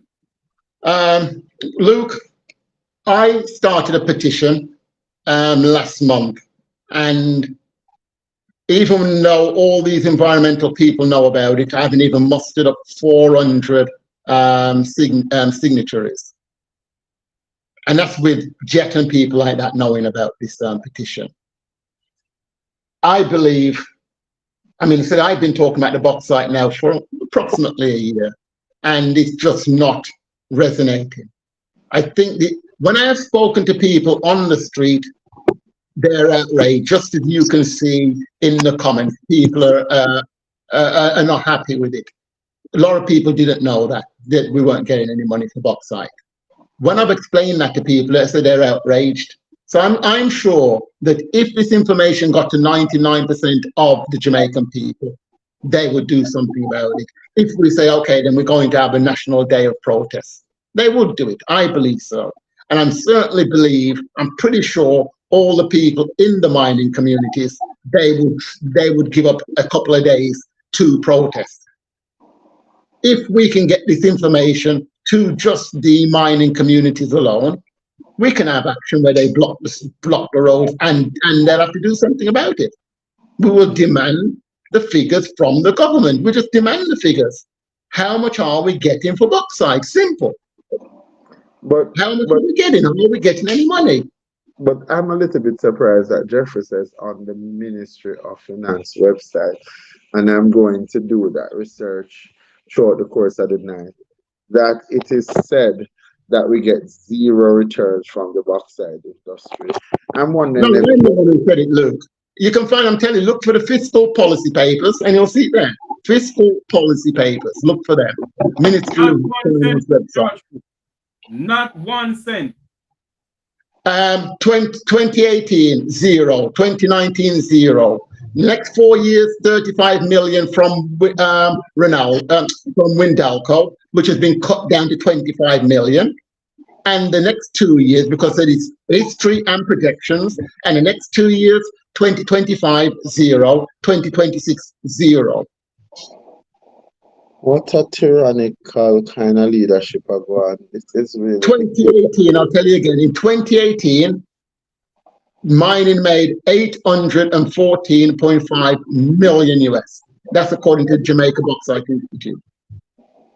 814.5 million. And we got zero, egg, no, nil for our bauxite. How do we address? They need to be in prison. They need to be in prison, these people. It's simple as that. They're treasonous. Because you've got to remember what bauxite is. The mining industry is just sheer destruction. You can have your farm. You have your lovely little farm. You and your wife and your 2 pitney on your farm. The man them come and say, we want the land. So they knock down your house. They remove all your yams, your coffee, your avocado, your pears, your oranges, everything. And it's gone forever. Remember, this is irreparable damage. They remove the topsoil. It's gone forever. And not only that, Dr. Lennon, when they remove all of those things that remove people from their land, God bless what they get. God bless what they receive. Very little. And the government of Jamaica, sit down and do all of this to the Jamaican people and have the nerve to come every 5 years and ask us for a vote. Mid-year. Rank. Have the nerve. Yeah. The audacity to be asking the Jamaican people to vote for them. People are ignorant, Jeffrey. That's a problem. People are ignorant. If all the Jamaican people are listening to a program like this, then things will change, but they're not. They're on TVJ that gives them no information. On TVJ, when they spoke about Windalco, at the end of the report, they said that we get 150 million US in foreign exchange. We can't get 150 million in foreign exchange because we don't get no money from bauxite. Windalco gets some money. We don't get it. Windalco gets the money. They're the one who sells the bauxite and sells the alumina. We don't sell it. We don't see this money. Yet, TVJ, their report states that we get 150 million in foreign exchange. The people are just lied to. It's just lies and misinformation. How can you? And then when the people are not well educated, then what do you expect them to do? I'm not going to go around blaming them for the problems we have. They're clueless. They're clueless. You know, Luke, are you there? Oh Lord, we're losing Luke too. Well, everybody gone. You, you know something? You know what I realized? As what the late Wilmot Mutty Perkins always say, you know, the center cannot hold mere anarchy upon the land. And we come on this program night after night, day after day, and we are showing the Jamaican people what is going on. Are they listening? Some are, because you can see it in the comments. Hold on for me. Are they listening? Are they ready to say to the powers may be, we will not cast one vote until you can tell us what is going on down by Noranda, or you can tell us what is going on with both Norman Mandin and Donaldson International Airport, or you can tell us what is going on with the Montego Bay Regional Hospital. We cannot continue like this as a people. The country is going down to a path of no return. Agreed. Our national debt stands at nearly 2-point-something trillion dollars. And if our debt stands at that amount of money, tell me how and when we're going to pay it off. It's not going down either. And every day they borrow more money upon the 2-point-something trillion dollar debt. And we sit down and not doing a thing about it. People don't know. It's milking the people. People don't know, Jeffrey. The people don't know. Listen, they talk about, they keep telling the people about the debt to GDP ratio going down. They don't tell the people about the debt. Nobody's interested in the debt to GDP ratio because they don't understand what it is. But if you tell them about the debt, they'll understand that because everybody has debt. They'll understand that's going down, but they won't understand the debt to GDP ratio. It's the biggest con. We have an economic system that is set up and designed for the West. So, right, so the debt to GDP, this is a good example, the debt to GDP ratio, it's an indication of can a country pay its debt back. So if your so you want, ideally, your GDP, what you earn, to be much greater than your debt. That's what you want. Jamaica's debt to GDP was nearly 150%. So our debt was up here, and debt was up here, and our earnings were down here.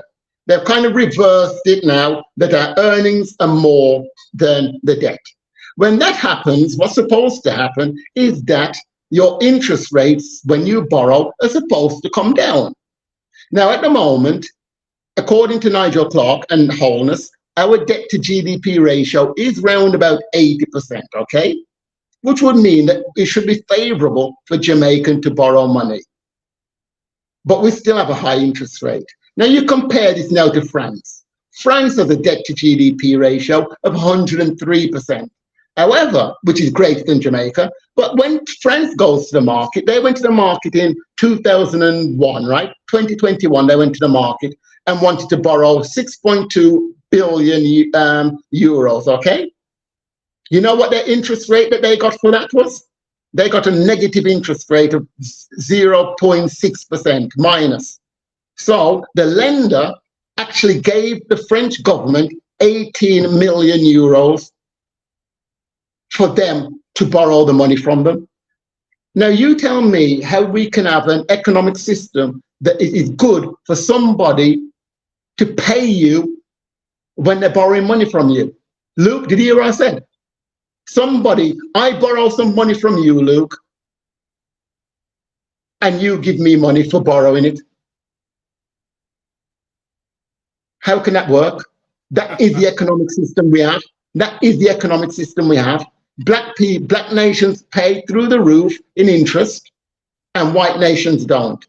Japan has had a debt to GDP ratio of over 135% since 2000.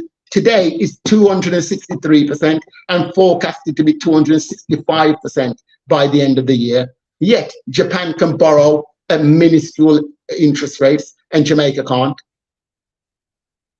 We have an economic system set up against black people. Look at what happened during COVID. During COVID, during COVID, the Americans, the Canadians, the Europeans printed money left, right, and center. They printed, they printed, they printed, they printed, printed and printed. However, we didn't print any money, but our currency depreciated against theirs. The rule of thumb of economics is this: if you print money, your money must devalue. Full stop. No argument. It must devalue if you print money. But no, they can print money and their money stays the same and ours devalue. We've got a corrupt economic system. Everything is corrupt to hold us down. They can thief our bauxite. And not only keep us in debt. Not only that, Dr. Lennon and Luke George, the Jamaican people must ask the parliamentarians, what have we as people achieved from a debt that we put the country in? The two political parties put Jamaica in a $2 trillion of debt. Our infrastructure is to the dogs. Our hospitals gone down to nothing. When last have they built a water reservoir in this country? When last have they built a brand new type A hospital in this country? Yet our country is in $2 trillion of debt, and all we can see is highway here and highway there. Have they built any factories to put people to work? We're 61 years old, and all we can hear is that our natural resources are being sold out left, right, and center. Luke? Jeffrey, the indicators that we need, that Doc speaks, the bauxite fall in one of them. But when you look at the market, Jamaica market compared to the GDP, when you look at labor and the lie that is being told in labor that we now have a 96% employment rate, hence everybody in the country is doing good. When you look at prices, it is affected by the hike in gasoline. When you look at health, more Jamaicans are suffering from chronic diseases, heart, hypertension, diabetes. Yet still we produce food on this island, but people can't eat local food because the price of to produce local items is so high compared to the amount of export and processed food that we eat. When you look at the money, the value of the dollar, it is of great concern. When you look at our trade, what is it that we're trading, Herb Nelson, with the rest of the world now? What do people want from Jamaica? So your creative industry, I hear that Mark Golden is looking at it. Why weren't we looking at it before? That them say Jeffrey is a $2 billion industry. Fishing is another major industry. Mm-hmm. And we're not seeing any increase in or capitalizing on that. When you go to business, there are people on this platform that are business people. They are running their own company. But if you were to ask them to come back, can you give the assurance that the corruption will not see a big overrun of their company, and would they be able to survive with the extortion money? And then you have to look at something like climate change in light of the bauxite industry doing all of this mining, and they are deforesting our forestry department. They are likely to disrupt our water flow, because if you go too deep, you're likely to buck up into one of the major water carriers. You ask yourself the question: is Jamaica being run, or is it being managed? And is it being managed for the few and not the many? And this is why it comes back to that critical position, Jeffrey. What used to be the pride of Jamaica was that we could boast and say boy, we started out by refining our oil. We were way ahead of Britain with electricity and certainly indoor latrines. Our debt per capita wasn't as high as it is now because we were once the pride at the center for which other people draw strength from our economic plan. Certainly, when you look in the case of Taiwan, not Taiwan, Singapore, Lee Kuan Yew came here and he looked at our economic model, and he took it back to Taiwan. And despite Taiwan has a different level of disciplinary and possibly a higher level of literacy, you tie that back now to the fact that we're doing so bad because we suffer the people to a poor education, Herb Nelson, turn them into criminal only to punish them so that a few people benefit at the top. Because it is frightening to know that on the website of the ministry, you're saying to us locally and abroad, we get $0 from a big industry like bauxite, and the regulation does not slow it down. It doesn't have any teeth in it to stop the whole. And these are the things that the world class Minister of Misinformation, Nestor Morgan, don't want people to talk about. These are the things that the world class Minister of Finance don't want people to talk about.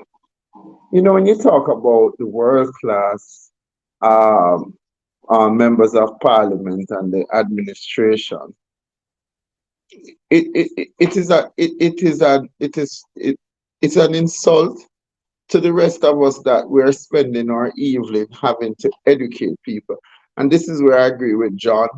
I would like for John to say what a campaign vote where we can raise some funds to publicize our finding. Because when John says to me, look, these things, the media houses will not cover it if you ask them to do it for free.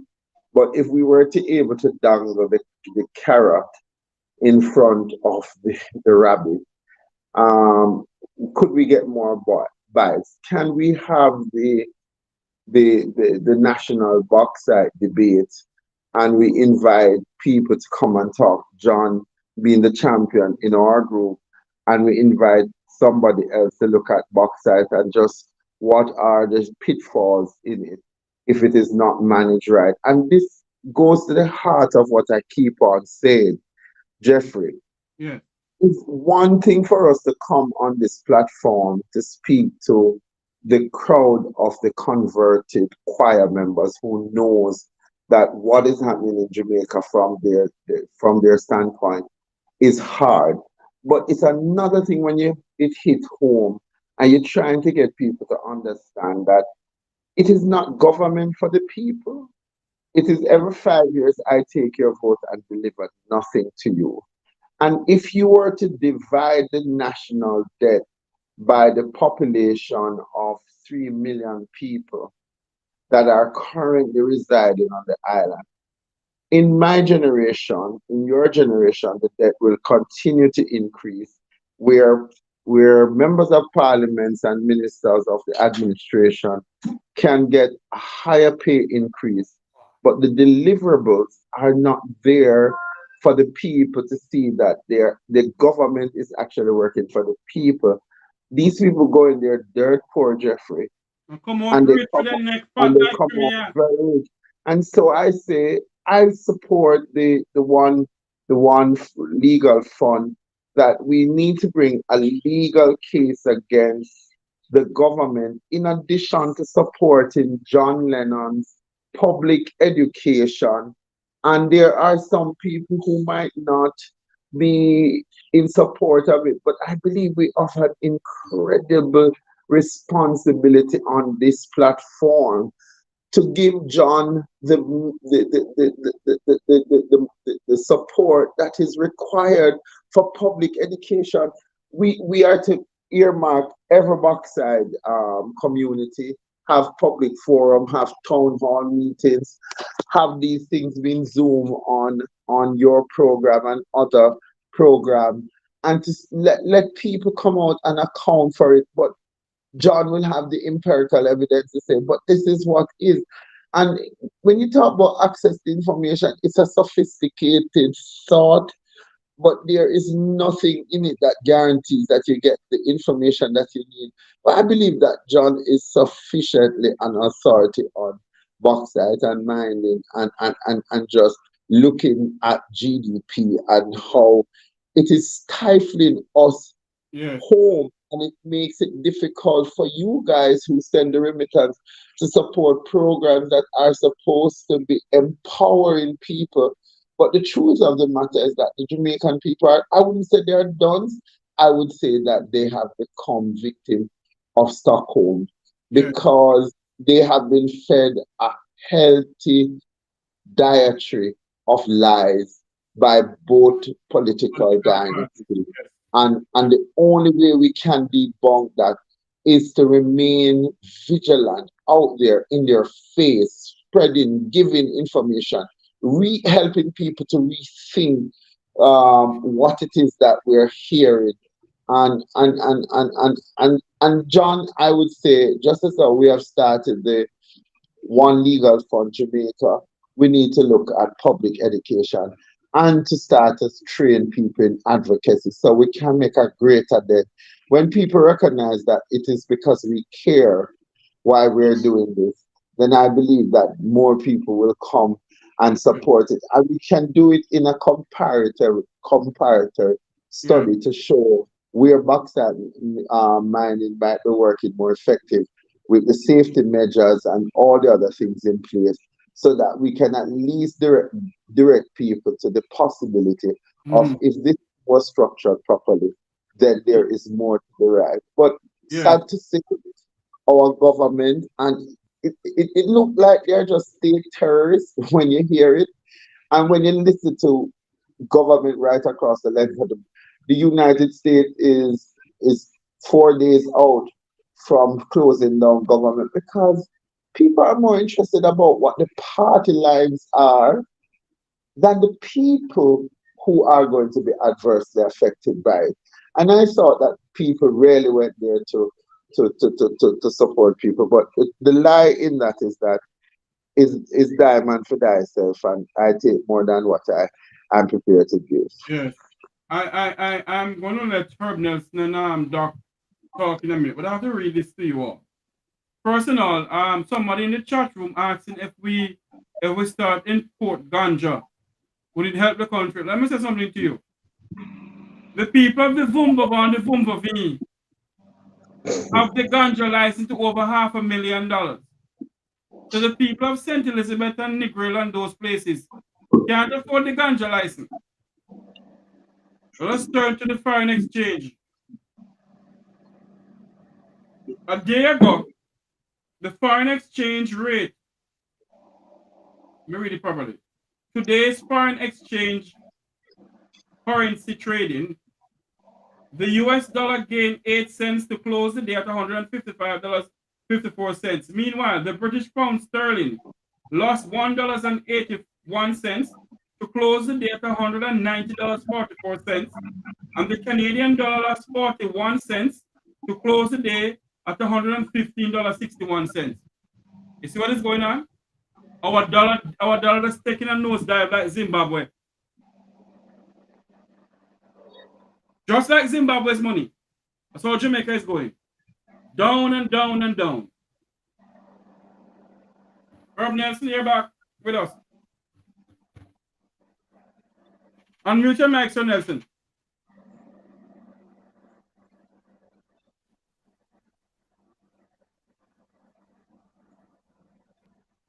Oh, Lord. Can't hear you. There you go. No? They don't want Mr. Nelson to talk at all tonight. Are you hearing me? Yes, we're hearing you loud and clear from Rocky Point to Moran Point. All right. Yeah, I'm using a different browser altogether. Okay. Them jam the other browser, Herb. Yeah, apparently. So Remember you get straight now. what I was saying earlier was that in 2021, when there was an agreement, there was an agreement in 2021 between the courts and the Noranda to restart everything and to pay some back monies, right? 2011 was when the period of time, 2011 to 2021 was when they failed to pay any levy. All right. Yes. Now, I was looking at the 2015 finding that says from 2011 to 2015, they owed something like $3.5 million US dollars, over 800 million Jamaican, right? So if you had to guess how much money was owing, you didn't. In matter of fact, you didn't have to guess because by 2021, they said it was $7.5 million US dollars that was owing. All right, but here's the trick, though. While we're watching what they should be paying in terms of levies, if the Jamaica government owns 51% of the company, what were they making in the other revenue, the sales? Not the levies, but the sales. Is as the Jamaica government ever published anything to say what the bauxite sales were and what their 51% share would have been? No, there's, I said the only way you can get that information from the JBI is no, it isn't. And as I said before, I was told the payments that Jamaica gets from bauxite come solely from the bauxite levy. That's it. It doesn't matter about the 51% we own, because at the end of the day, it's the mining company that does the mining, and then they pay the Jamaican government. I said the way they pay the Jamaican government is by the bauxite levy. Yeah, that's my understanding. That's the Jamaican government, which already owns 51%. Luke, can you mute your mic, please, Luke? Yeah. But remember, all revenues are supposed to be shown in the, I can't remember which table, but all your revenues are in certain tables on the Ministry of Finance's website. Yeah. And when you look at that, the only figure that you see for bauxite is the bauxite levy. You have to go elsewhere and you can find where it is the breakdown of royalties, and you'll find the bauxite royalty there. But that, again, that figure will feed back into the revenues and you can't find anything. But the thing is this again, we are supposed to get hundreds of millions for bauxite. So when you talk about 7 million, well, what we don't want bauxite and we're going to get 7 million. Just look at the destruction it causes. Yeah. We are supposed to be looking, if hundreds of millions of USD. The Holness always tells us that we make over $1 billion. That's what he said. He said when he decided, and they were drawing a line and saying that we're not going to mine in a certain area of the cockpit country, he said we are going to forgo. That was the word he used. We are going to forgo billions of USD. That's what he said. We are going to forgo billions of USD by not mining in the cockpit country. He never said a couple of million USD. Billions of USD, he said. So those are the figures we should be talking about. Anyhow, you see 10 million, 5 million. These are rubbish numbers. You can't be entertained. We are talking about an industry that should be, for the destruction it causes, hundreds of millions we should be getting from bauxite. Simple as that. That's why I'm worried that they have us looking at levy payments, which is tax payments, essentially. No. The levy is actually not. It is a tax, but it is on the weight of how much bauxite is mined. It's the weight of it. It's not on same with the alumina. It's the weight. So it doesn't matter if somebody digs up a shovelful of bauxite, we're supposed to get money for it. It's nothing to do with the profit. It's all to do with the weight of how much bauxite, the tonnage of bauxite that you've mined. Who are the largest purchasers of bauxite, Leonard, John? Pardon? Who are the larger? Where is the largest purchase of bauxite coming out of this country going to? United States. The US, I'd expect. Probably the US. Say Noranda, they send to America. Gisco goes to China. Windalco to Russia. And who's the other one? Jamalco. I can't remember where Jamalco goes. I think that goes to America as well. So when they're done with Jamaica, not even when you're much smaller and your trousers wherever tear out, God help us. Well, the point is, we know that we're not making any money from mining. So the point we need to know, what we need to do now is to take the government at hand and for them to explain to us why we're not getting any money from mining. Simple as that, really. Now we don't need to have long discussions about it. We're supposed to be getting hundreds of millions, and we're not getting a dime. Yeah. And when we take them to court, Which court? What do you mean, which court? That's the question. Which court? You ain't going to win in Jamaica, are you? The Jamaican court just granted just overruled the injunction, so you're not going to get justice here. I was going to say to you, when you take them to court, we will lose and then win. What we need to do is to figure out from Herbert Nelson Jr. and Wilfred Rattigan, can we take them to the international court in The Hague? Sure. You have to. I mean, if you build your case, right, you can take them to the International Criminal Court, because what they're doing is criminal. They're poisoning people every day. They have no relief for those folks, and the people have to pay their own health insurance or medical bills to get out of dying, right? And the government that owns more than half of the company, and in some cases 45% of another company, the government is doing nothing to secure the people or the welfare of the folks. So yes, we can look at anything from the OAS, the Human Rights Council, all the way up to the UN. And that means International Criminal Court to show these are criminal acts of negligence and willful destruction to people's property and the way of life that prevents them from making a living.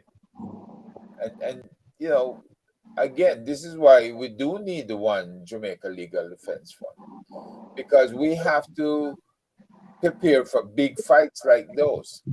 There's just so much that's missing, so much that government is supposed to be doing for its people, and it's not happening. It's not happening, and it's deliberate. You can't own more than half of the company and don't provide a single service when it comes to health services. Where is the Ministry of Health and Dr. Tufton in all of this? Well, they don't care about us, All they care about, this is what I'm hearing now. Hold on and look at the talk. The electoral office of Jamaica has started recruiting election day workers across the island to work in upcoming and future elections. Jeffrey, that's laughable. I got the notice, but I would not work for one of these entities because you can't get money for people who work for the census taking. Why would I want to go work in election? It's like me. It is like me really taking payments, and I know my fellow Jamaicans are still struggling to get their money for the work that they did. Outside of that, um, Jeffrey, um, what Herb just said, I would like to say that Herb, why once we're doing this fund for the legal funds, we really need to be supporting Doc now because he has more of a policy position that public education must be pumped up around it. And in addition to public education, um, he has to go out there now, especially in the mining community, because this is of great concern that people are going to be turning up with different types of illness that we need to be seeking compensations on their behalf because some of these are going to be long term, but it will show how dangerous these people are because they know that they're operating on the toxic waste that comes from bauxite is affect people adversely. And so again, I'm saying to Dr. Lennon, what would it cost to do a public campaign and advocacy training around people now understanding what it is that he is trying to implement, what it is that we need to do as the citizens to ensure that the exploitation, but more so for people to become aware of the illnesses that they may be suffering from as a result of living in and around surrounding community to the bauxite companies, and how we can not just take them to court but become so knowledgeable that our government become more answerable to the people once more of us are on the same song sheet singing from the same hymn about what we're hearing Doc presenting to this forum. So I'm a little bit concerned that especially children are severely affected by this herb. But before we go after the legal, can't we do something to assess, get a team maybe of independent doctors and nurses to come in and to do some assessment of illnesses that people might be going through so that that too comes a part and parcel of the presentation to show the adverse effect on the waste from bauxite for people living in and around communities that these companies are operating. Luke, I'll say one thing on that. You tell Beanie Man or you tell Budju and they start making noise, it's over and done with. The whole country will know about it and something will be done. So that is how you want the public education campaign. You want artists to do You always need 100%. Okay. 100%. But John, work out the logistics because again, I have spoken. Well, I sent a message to one of the larger producers to ask them if we could organize, sit down with the artists. I didn't say how, whether through Zoom or it was going to be face to face, and you present the facts and ask them to help us with a jingle and possibly to get the message out there, whether through Facebook, TikTok, using all those media. But we still need to cost what the activity is going to be because we don't want it to be a one-day event because we want people to know that we're very serious. The shirt will read $0 from the bauxite industry. Government share is this and that. Here is what is happening to people in and around. why should we continue to take the natural resources of Jamaican land and give away the children bread for a pot of porridge? In this case, we're not even getting porridge. We're getting absolutely nothing at all. Yeah. But Luke, remember that, was it Beanie or Buju who went up to the cockpit country? I remember seeing one of them up there making Who went up there, you know? Buju, wasn't it? Yes, I think it was Buju who went Yeah, up there. so he's anti-mining, and he said that we should stand up against mining in the cockpit country. So we can definitely get his ear, without a shadow of a doubt, we can get his ear. Right. All right. These are the people we need on board. We need these people on board. We could talk here all night, but as you said before, Jeffrey has his audience, and we're preaching to the converted. Yeah. The people who need to know have no idea what's going on. They're absolutely clueless. And what we need to do on this program and other programs is to lead a campaign. I'm going to switch a little bit from the mining. To lead a campaign to tell the Jamaican people that nobody was going to vote the polling booth. I may sound stupid. Nobody was going to vote. But Yeah, but if nobody goes to vote, Jeffrey, the same government goes back. this government is going to come back, Jeffrey. Yeah. I remember the 10,000 of them start running. I don't mean go vote. Nobody must go work for them. I meant to say sorry. Yeah, 10,000. The 10,000 of them start running on the shirt, Jeffrey. So you have to make sure we have a more educated Jamaican set of people. But John, as I said, I'm committed to working with you with the cause. I am going to try to get to Buju. I know Queen Africa is another, and Tanya Stevens, they are very conscious. Tony, Rebel is another conscious guy. In the DJ, me hear Popcorn make some statement. Yeah, Sizzler as well. Yeah. So, but once we start this, John, remember we have to use all of the available media that we have to get more people consciously thinking. My thing is, if you train advocate, I think that we can sustain the messaging that we want out there, because we need to give people an indication of what it is that we're looking for and what we must highlight when we see it. We could set up a page, John, where we ask them if they could just say in these mining communities what it has done to them in terms of their health and their livelihood, so we get a clear picture of how people have been treated inhumanely in a country that they were born, and that the government and the mining industry, the private sector organization, has turned a blind eye to the needs of the people. Let me I ask. can send you a document, actually. I'll send all of you a document. It's called Hold on to me. 2003, I think, when in Moko in Clarendon, when they stopped mining there, a document was created in 2007. I can't remember the name of it, but that does tell you a lot about. Go on, Jeffrey. Hold on to me.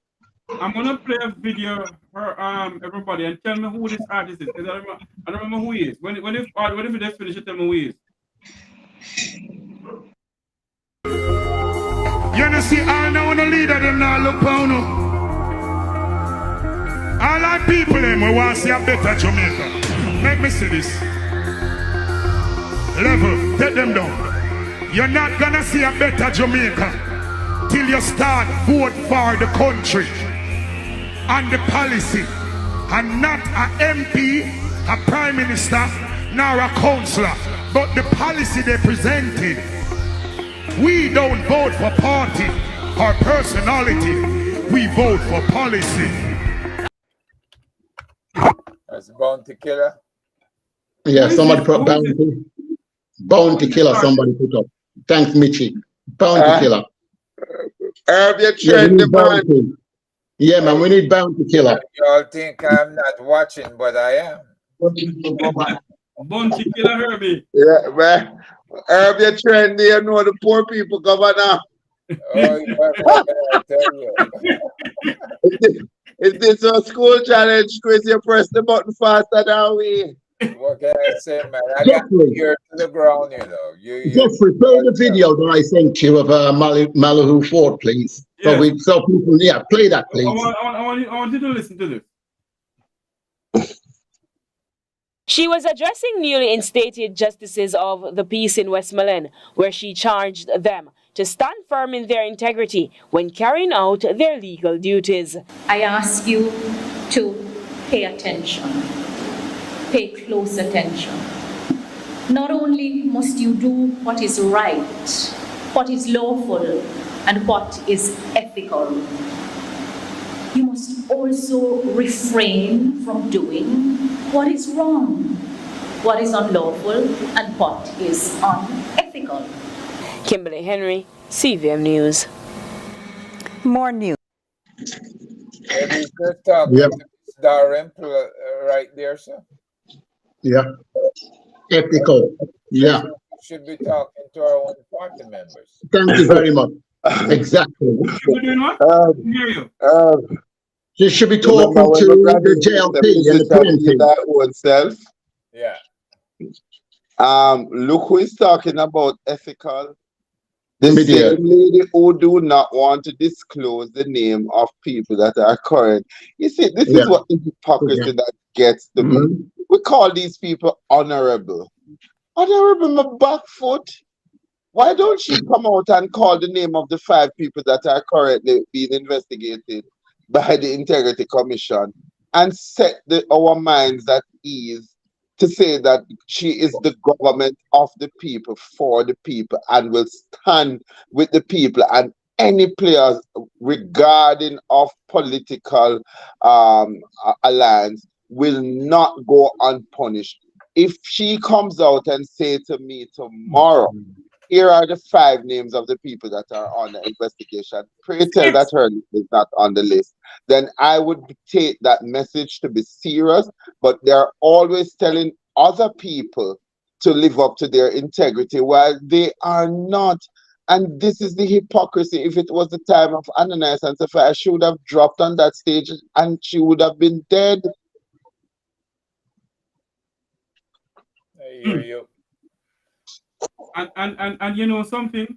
When you sit and you listen to these people, and they're the one who's speaking about the children of tomorrow.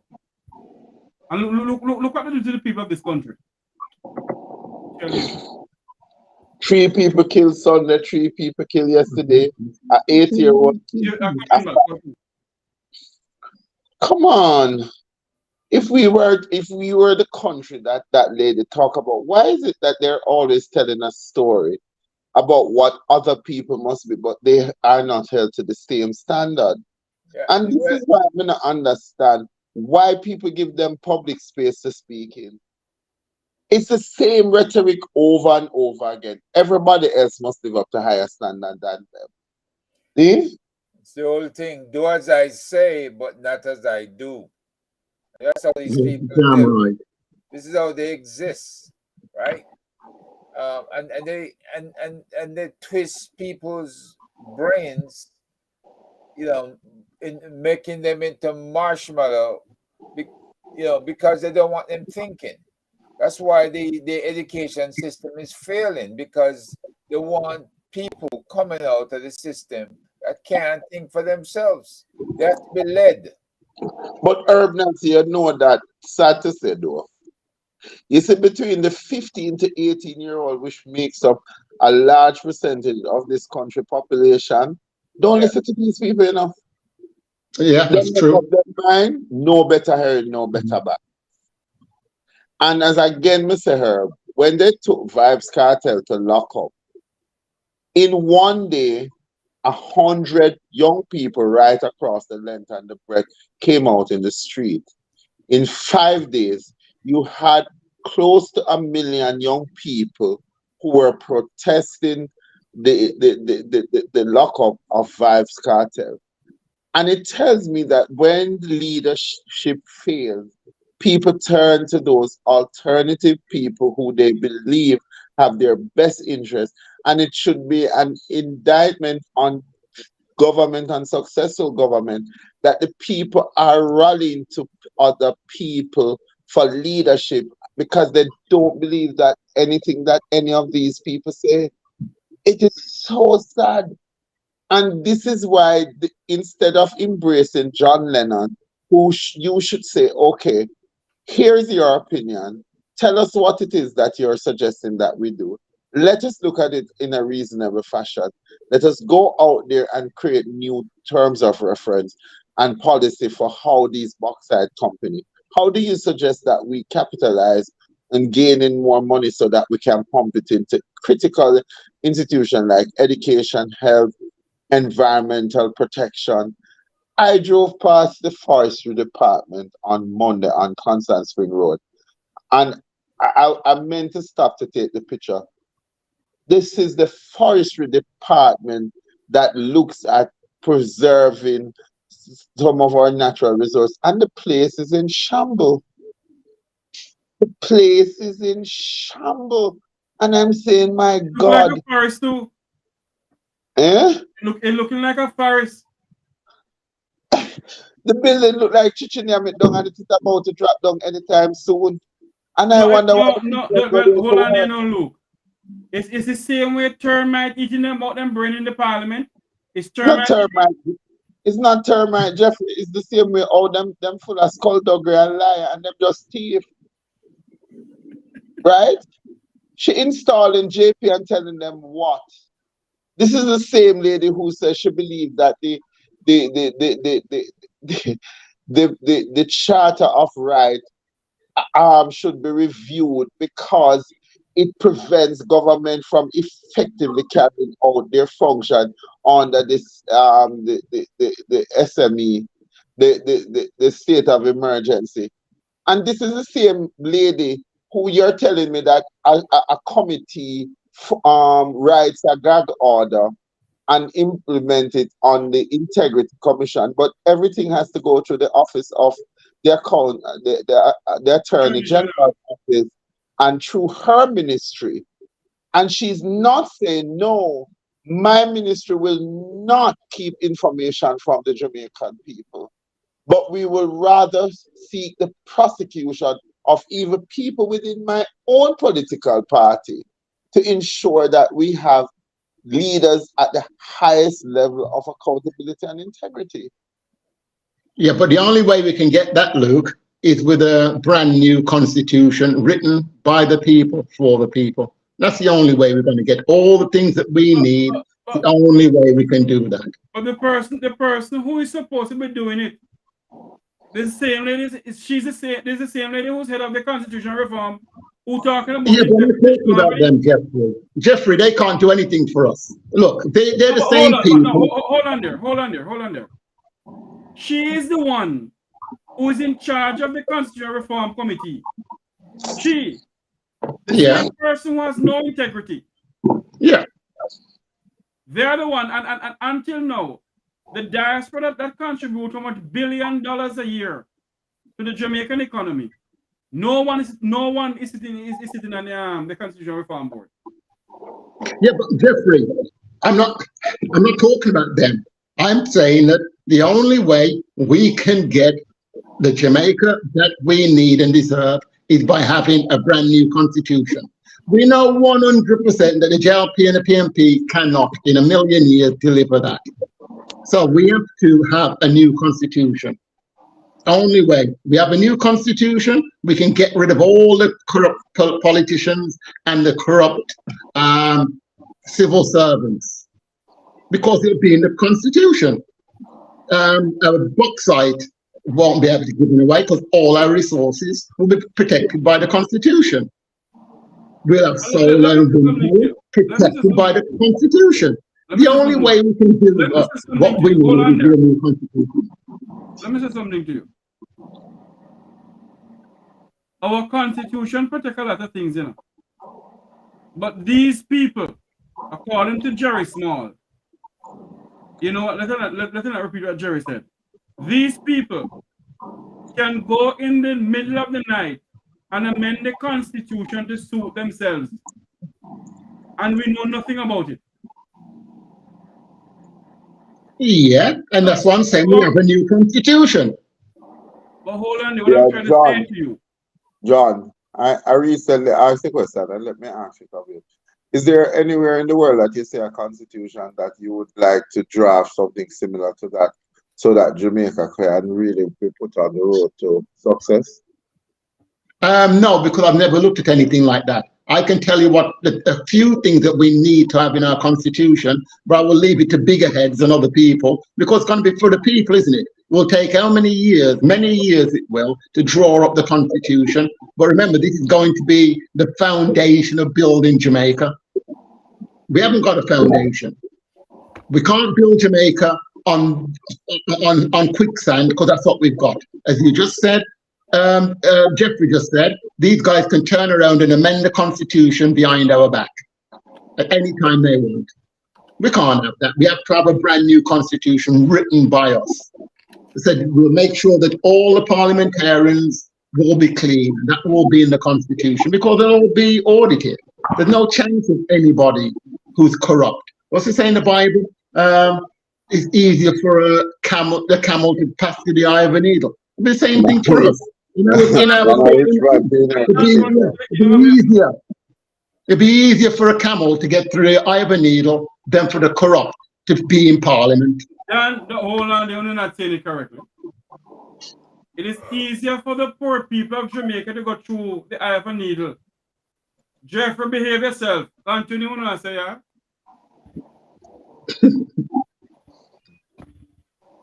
Don't you trouble Zion. Jeffrey, you're on a natural eye tonight. Interesting in your comment, Jeffrey, somebody said, don't it? It is alleged that she's in big mix-up in some law land in Westmoreland. Herbie, here's a case that we need to bring up. I am aware of that, you know. Yeah. I'm aware that it is alleged that the lady who is in charge of the constitutional reform, that she's involved in some land issues. Well, she still has that $800 million apartment complex, and she wants to be able to take her. That's Juliet. Yeah, Juliet. Take her sewage lines and everything across somebody else's property. And, just think about it. You mean the new Speaker of the House, Herbert Nelson? Yeah. New Speaker of the House. My Lord. We just need new parliamentarians. That's what we need. We need new parliamentarians. We have to get rid of the ones. Hold on a minute. John, hold on a minute. Hold on a minute. We need new parliamentarians. We need new constitution. You see the people of this country talking about new constitution and new this and new that? They're not talking about it because I said before, they're misinformed and uneducated. If they knew... Hold on a minute for me. I am pretty much sure that every single parish you go in Jamaica, you hear about the Make We Talk program, you hear about Richard Rattick, and you hear about Wayne Notes program. Pardon, say that again, Jeffrey? No, Jeffrey, repeat that, please. Repeat what you just said. I said I'm pretty much sure in the 14 parishes in Jamaica, you hear about these programs. I disagree with you. 100% disagree. Okay. Not even 99%, 100%. I walk around the streets of Jamaica, I've been Clarendon, Thompson, all over the place. Nobody's ever said to me, oh, I recognize you off Rattigan. I heard you speaking on that. Oh, I heard you speaking to Jamaican callers. No. People aren't watching these programs. You lot think they are. They're not. So, what can you do to let them start listening to you? As I said, the only way forward is to get on board influencers. The Buju Banton, your Bounty, you just said what Bounty Killer said. This is a passionate man. You think if Bounty Killer was listening to this, you don't think he'd be contacting you to talk to you? I believe he would do. I believe Buju would. I think all of them would do. they tune in to get change. They don't need these programs. People think they do, they don't.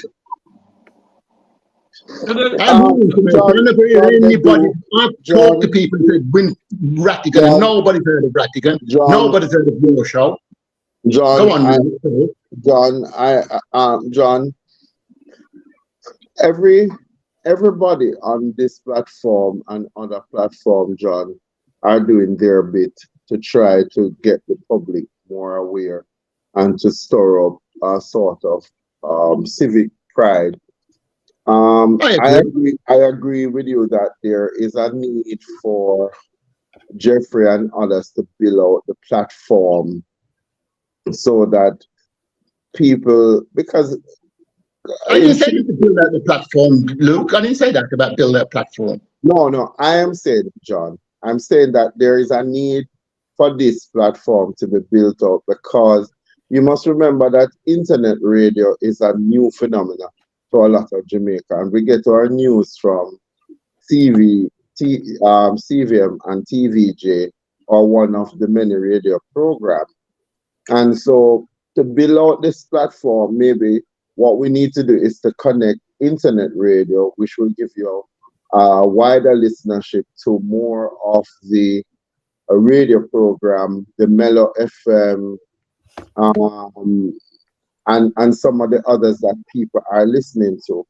But it plays part of the public education that needs to be done. And I agree that the strategy has to be pulling from the people that people listen to and saying to let them say to their followers, look, if Bounty Killer have 5 million followers, he can say, well, I'll be on the Talk show tonight. Please come on and listen to me. And you can bet your bottom dollars with Dr. John Lennon and Jeffrey Tavares and Herbert Nelson. You can bet your bottom. That's 5 million people. They might not be listening all in terms of home. But all of what we're doing here is a great source of information, and it's diverse views that people can sit back and say, Because if you notice in the chat, when you say something that resonates with other people, this is something that they have given thought to them, say, good. But that too is also going to help you, John Lennon, because as I said, when we start that public campaign for education and advocacy, and we bring in the Herb Nelson, we bring in the Jeffrey Tavares, there are excellent people on the listening panel that I sometimes would really appreciate if Jeffrey finds a way of bringing on some of the very people that are on his that are listening to him, because when you see how they express their view, you get a sense that they have given this a lot of thought process. And each of these people now, them come from little pockets of Jamaica, that they can send out the message once the notification comes out. Because I think that if we give you more airtime, eventually your celebrity status is going to go up. But more than that, people are going to start resonating. So it's really how we build out the strategy. And this is why I keep on saying to Jeffrey, if we can start the public education campaign by putting people where their strengths are, we group groups of people to look at health. We group groups of people to look at this. We give a group to John Lennon, who is looking at bauxite mining and finance. And we have policy people that we can go out there. Certainly, even in the national debate, even although we're not seeking state power, we could bring a different view from what other people are saying, because we are the Jamaican people's movement for change, just like how you have for a better Jamaica. So, but in the last couple of months, maybe it's because I live in Kingston, I go around and I hear people say, boy, me I jump from show to show because I have to listen to Rattigan, I have to listen to Jeffrey. What these people are saying are on Herb Nelson, Lonesome, Andre, well, those are the names that me hear most people call, and said, oh, we're listening to them because the information that they're giving us is critical to what we didn't understand, that nobody's taking the time. So all of a sudden, Jeffrey them coming like the man who once somebody used to go to Grants William Park and go read the newspaper, and the rest of them down there would talk about how poorly the country is run and what is needed. So everything that we're doing here, it's no coincidence that you are on this platform. It's leading up steadily to what we need to organize ourselves and do. Who have information like Herb Nelson? That's the guy you want for your information. Who can speak to almost every subject that we can talk on? No, who can I'm not disagreeing with that, Luke. Tavares? Luke, all I'm saying, right, there's in England they say, why bark if you have a dog? We have these guys out there and we know they're passionate. They have millions of people who follow them globally. You get them talking, then all of Jamaica will hear. Let me finish. And when all of them hear, then they'll hear, oh, it came from Jeffrey Tavares. I'm going to tune into him because he has that dude on there. What's his name again? Herb. And I heard that John Lennon fella talking, and I heard that Luke fella talking. So we're going to now. So all of a sudden, those people go talking, and I don't know how many viewers we got on here. So let's say we have 1,000. Next week, if Budger goes around talking, we're going to get 100,000. That's the numbers we're talking about. And we can do that very, very quickly. Very quickly. And we can build on that. That's all I'm saying. We need to get influencers on board. I'm sick and tired of people going around saying, if we're going to grow this, grow that. This is urgent. It's urgent. We have parents who cannot send their children to school. Cannot send their children to school because of money. You have children living in rural areas. And no rural area has a good school.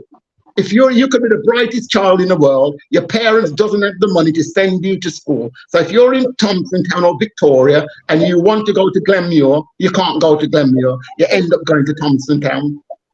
These are going to be people who are just going to be lost. This is urgent. This is urgent. We haven't got the time to think we're going to build this, that, and whatever when we know we have a solution. The solution is to get influencers on board. You get them on board. Now we're talking. Now we can build on that. We need to get these people on board. I'm committed to getting your influence, but I'm glad that I have been a part of a fantastic group of people who could have just stayed in their little corner like you and her with your millions of dollars and not be concerned about the rest of us. I value the fact that we have these discussions. I would like to see it spread out into where we have policy position that we can present to the people. Because one of the things is that if we even have influence, but we don't have any directive to lead the people, we're no different from the politician. And this is why I'm saying that we need to have policies position that is an alternative to the fact that the governments are bankrupt.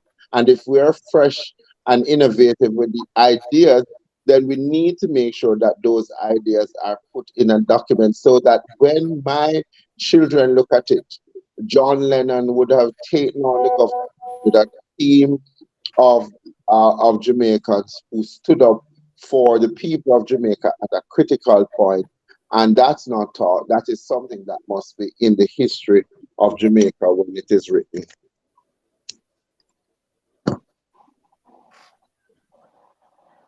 That is so true. I want to ask a question of John. John, sorry, I have a call coming in. Welcome to Make a Talk. Good night. Good night. Good night. Good night. Dr. John in the house. There you go. So you're still how old are you in the house? Dr. John, can you speak a little louder or clearer? I can't hear. You can't hear? Yeah, I can hear you, but somebody just called, I heard. Go ahead again, Lion. How well are you hearing me now? Are you hearing him? Yeah, I can hear. I just heard him. A little better. Go ahead. Okay. Yes. Yes. You know, in a time like this, when we see all the things that are happening simultaneously, corruption being the umbrella of everything that is happening. I ask a question. Seriously, what is the solution that comes to mind?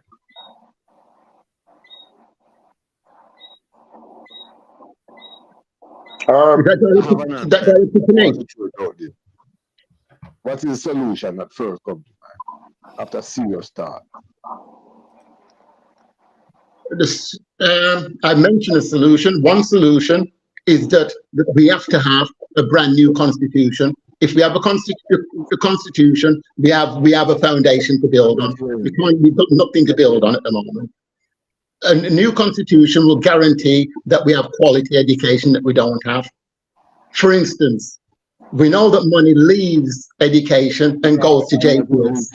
We could stop that if we took all our schools off the grid. We'd have more money in the system if we took all our public infrastructure off the grid.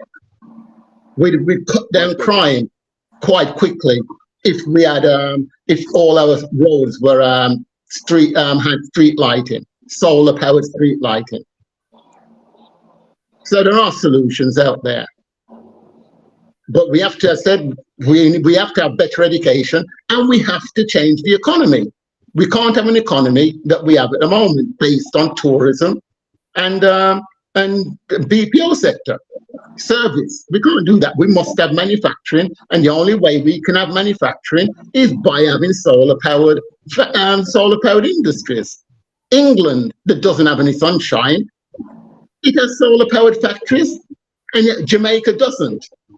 That is how corrupt the system is that we live in as black people. The things that we need, the IMF and the World Bank make sure that we don't have the money to do them because they keep us indebted. Then we have our corrupt parliamentarians who sign into these deals with the IMF to make sure we don't have investment in the things that we need. Somebody just said, a constitution don't stop corrupt people.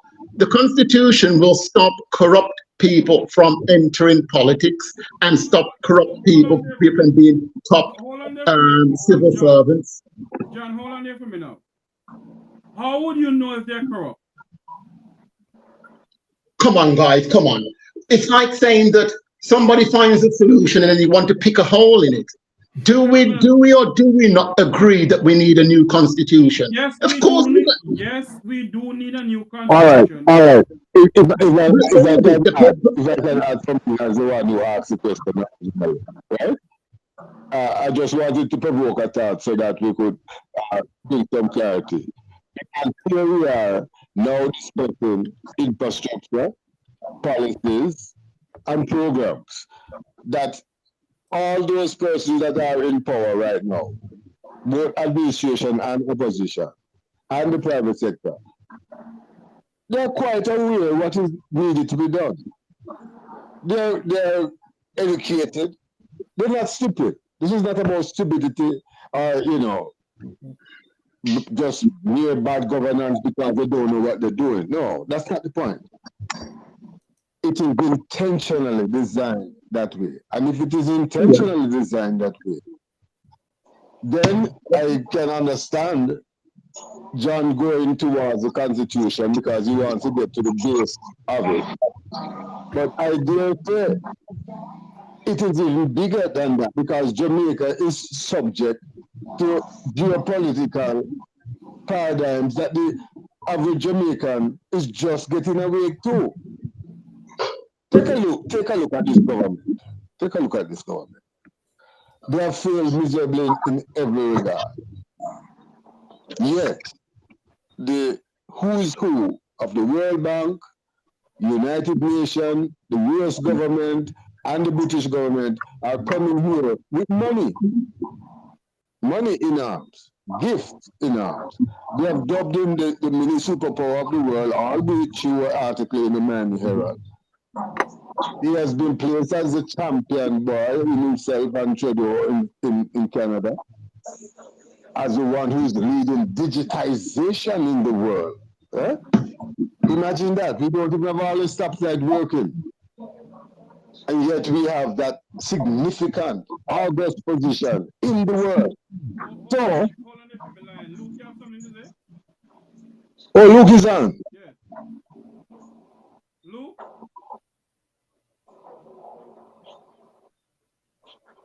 Herb, you have something to say?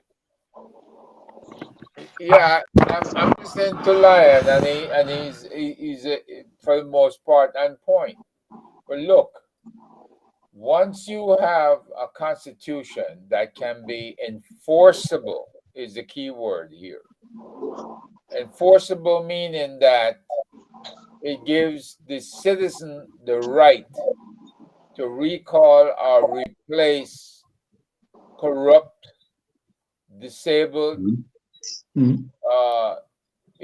idiotic people that somehow slip through the system.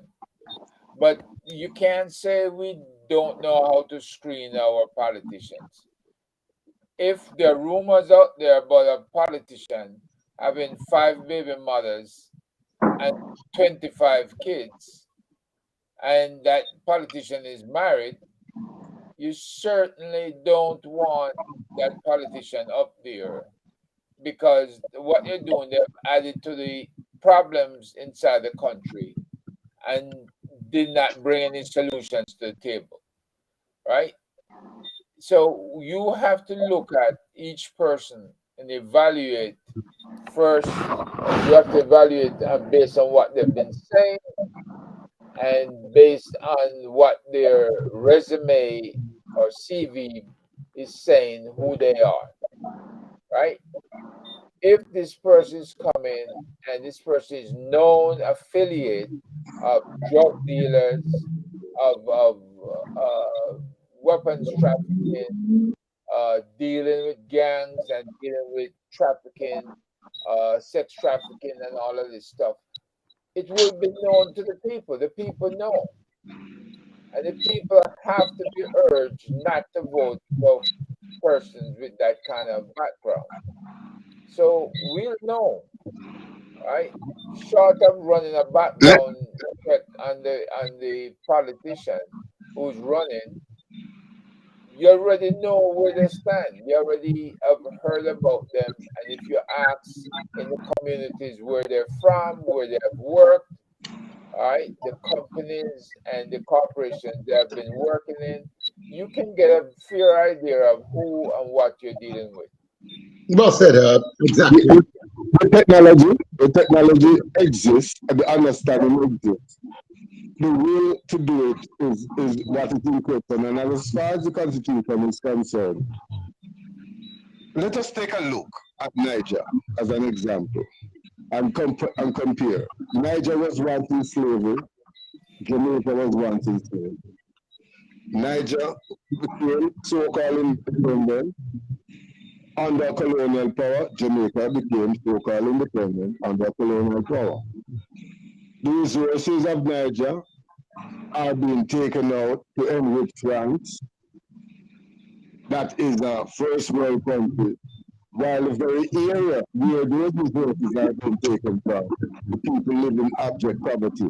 Jamaica, backside is the same thing. The people that live in proximity are not wealthy. They are sick. And they're suffering. And suffering. So, what did Niger do? The people just got up. It wasn't so much guns ablaze. Yes, the military was behind it too, because they have families, just like the military is here in Jamaica. They have families. Police have families. And they have to go home. Yeah. And they just got up one day and said, look, France, go. The little puppet that was representing France, so-called Prime Minister, whatever his name is, right? You mean, go. Macron? Yes. Macaroni? I forgot the name. Bongo. I think it's Bongo. I think it's bongo. I think it's bongo. Right?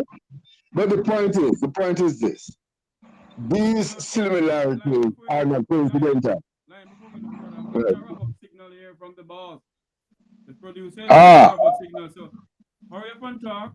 And Luke gonna come in, we're gonna comment with you, and we're gonna just show our final words and wrap up for the night. Because I'm getting a wrap up signal from the producer. all right. Go ahead. Oh, you want me to go? Yeah, no man, just go ahead with the final, what you're saying. What Yeah. you're saying, and we Okay. gotta wrap up. Yeah. Well, we just have to realize that to bring about the right constitution that can hold people in government position, we must have those that are in charge of doing so being the right persons. They cannot represent neither JLP or PMP. Lion, I want to ask you, and you answer me in about 2 minutes. What do you think about the $1.7 billion for local government election? It's another picture. The country is being bribed again. Once they start when money, election money, you know what that means again. People get tapped and start go for the whoredom that they have been going through. They'll be disappointed after the next 4 years. Thank you very much, my friend, for You're welcome. Blessings, brethren. Herb, blessings. Yes, John, sir. Blessing. all right. Night, brethren. Luke, Yeah.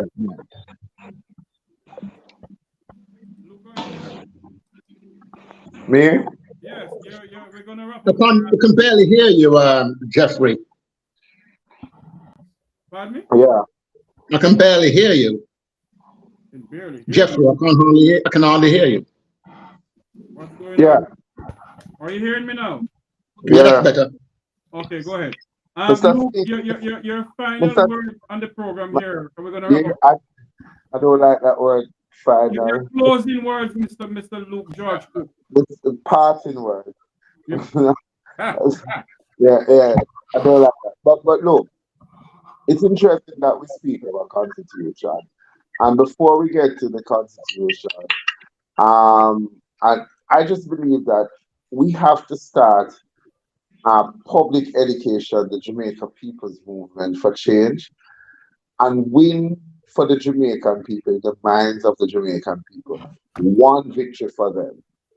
And once we can succeed at just winning one victory, and we do this for the people, everything else that we do afterwards is going to become so easy because they're going to see us as a brand new set of Jamaicans who are not politically aligned to any of the two diatribes, and that we are really fighting for the heart and soul of this country. In that vein, it doesn't stop any of us on this platform to start thinking what this new constitution should be. The assignment tonight should be we need to lay out the chapters of the constitution. Look at the existing chapters and we look at what needs to be put into the new one. At least that is affirmative action. We like to talk and then we bring our legal experts together. And then we look at our social scientists. We look at the faith-based organization. We look at bringing civil society together and become the writer of this new constitution and have that to say to the Jamaican people. Think about this, think about it. Enshrining that, we give the Charter of Rights far more reaching power. A polygraphic test for every politician going in there, administered by the Jamaican People Movement for Change, and we take in it, Herb Nelson, what everybody else do, the antecedent test that I went for a job as a training officer in a large organization. You go out into the community, you have to tell me what is your previous and present address. And they go out into that community and they said, are you aware of this guy?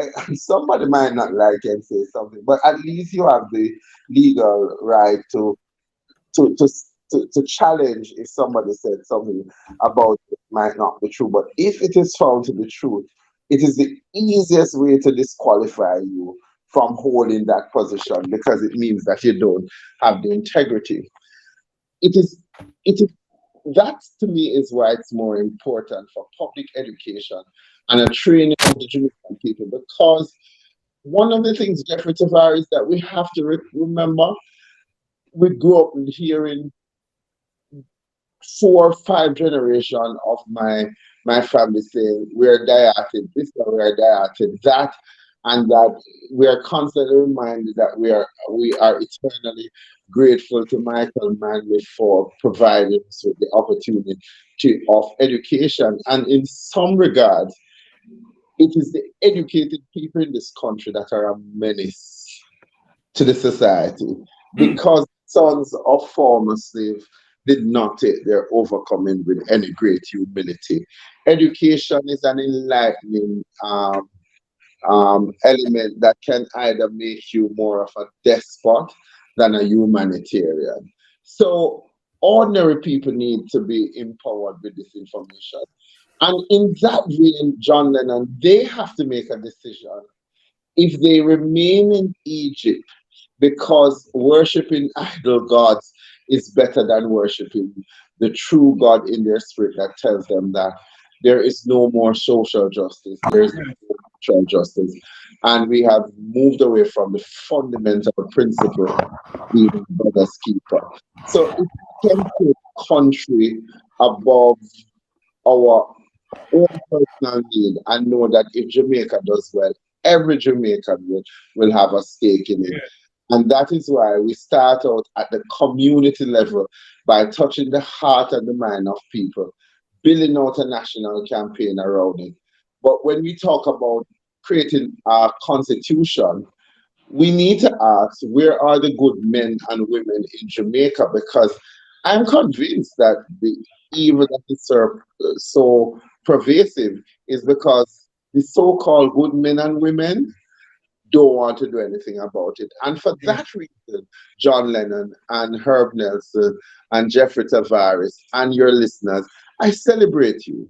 I celebrate you because we are making small steps, but we are being poised to take up our position in the palace after we have been transferred from Potiphar's house. So we in the norming, and we soon do the calming, and we soon do the other part of the phases. And I want to celebrate us now. I know there's a fair sense of urgency, but the people themselves also have a responsibility to stand up and be acquitted for. How long, John Lennon, shall they kill our prophet while we sit aside and look? Some say it's just a part of it. We have to fulfill the book.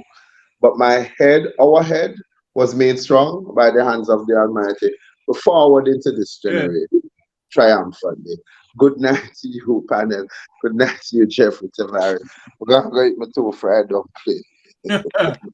All right, John, and go on. John, you're close. We have to do it in less than 2 minutes. Our good All right. friend. Yes, go ahead. Yeah, I think these shows are excellent. That they inform the people. The problem is we just don't have enough. We don't have enough people watching them. We just don't. And I'll say it again: the only way we can change that is if we get influencers on board and they start telling people you must tune into these programs. And Yeah. what they need to do to John, they need to like, share, and subscribe, and hit the bell when we're on. Yes, but I say again, if you have your influencers telling them to do that, they'll bloody well do it. But we do need people, we need these people on board. Yes, I agree with you. Sir Nelson? Yes. One interesting comment I saw early in the program. Because of the poisoning of those people in the bauxite areas, those areas should have some of the most excellent hospitals, doctors, and equipment, right? Based on benchmarks found in other similar areas, whether it's Mexico, Russia, or wherever else they might have come out of. But we have to do something to respect the lives and livelihood of people. I know there's a lot of people who don't want to hear the term shutdown or the term that you have to wear certain suits or mask or whatever. But whatever it takes to save a life needs to be done. And those people don't know any difference. They go around happy-go-lucky, and they get poisoned, and they can't breathe, and nobody's telling them what's wrong with them. That is not right. And so we have to hold government accountable. You can't own 51% of the industry and not be out there more than half the time telling people how to take care of themselves and making provisions for those people to be taken care of. I mean, it's just way over the top the way things are going right now. And the court system that allow these people to start up and to take advantage of Jamaica's high grade ore, bauxite ore, that court system have to examine itself. And we have to examine them deeper to ensure that they're not corrupted by the bauxite people. Because that is another cause that would lead them to make some of the decisions they're making and ignoring the good people of Jamaica. Thank you. Thank you very much, Sir Herbert Nelson Jr., Dr. John Lennon, and His Excellency, the Most Honorable Dr. Luke George Cook. Luke about his stuck on his fried dumpling. Yeah, man, it's fried dumpling, man. It's stuck in his mouth. Gentlemen, thanks for coming on. God bless Wow, you. on a bad man, the friend still in because I can't eat fried dumpling. I will send me your addresses, and I'll make sure that you have a Johnny cake, compliments of Luke George Cook Kitchen. They are excellent, Jeffrey. They are excellent. Hey, you better head to the airport and put it on express delivery so we can get here. All right. What is the best thing? 2 Johnny cake and some pickup starfish. There you go. Hey, you know, that's great food. That's nourishment. Have a good night, everyone. Talk to you all. All right. Thanks, Thanks for listening. Good night, everyone. Thanks, John. Johnny, it's gonna work. You're a celebrity. I know you guys. Yeah, I've got a famous name, but that's it. It's just the famous name I have at the moment. Even that work for your youth. And you see the accent, sell out. You have to start speaking like the Beatles. Nowadays, today, John, I was talking to a lady and I switched to your voice. And I got through because they thought I came from England. I don't think so. Good night, all right, night, boys. Night. Right, lovely talking to you. Bye-bye. To all my viewers on YouTube, remember to like, share, and subscribe. You all have a good night. Thank you all for coming on. Yeah, man. Viewers are big. I love the fact that we're talking to the viewers. And I think they need to start co-hosting with you. So let them come in, Jeffrey. I have one lady who is ready. Her name is Michelle. She wants to come in and share her views. And Freedom wants to share her views too. So let's start getting the viewers on and hear what we have to say. Have a good night. I'm glad to know that Herb Nelson, you're all right, because a while ago he gave us a scare, man.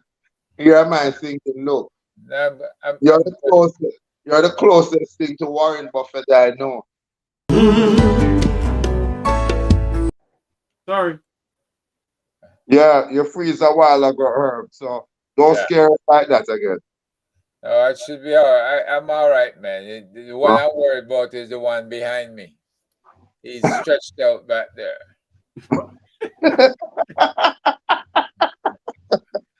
I gotta go. Have a good night, everyone. I gotta go feed him.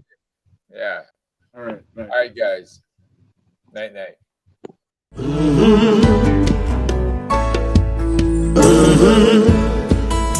When the game gets rough and this life just seems so tough, make we talk, my people, make we talk.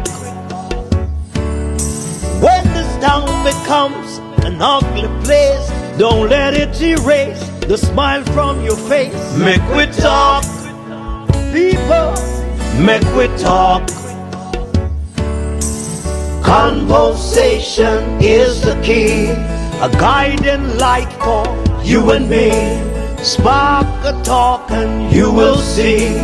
Conflict solver A to Z. World leaders master the art of self-defense just by talk.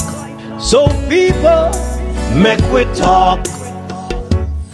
Hey, we're living in a world that honors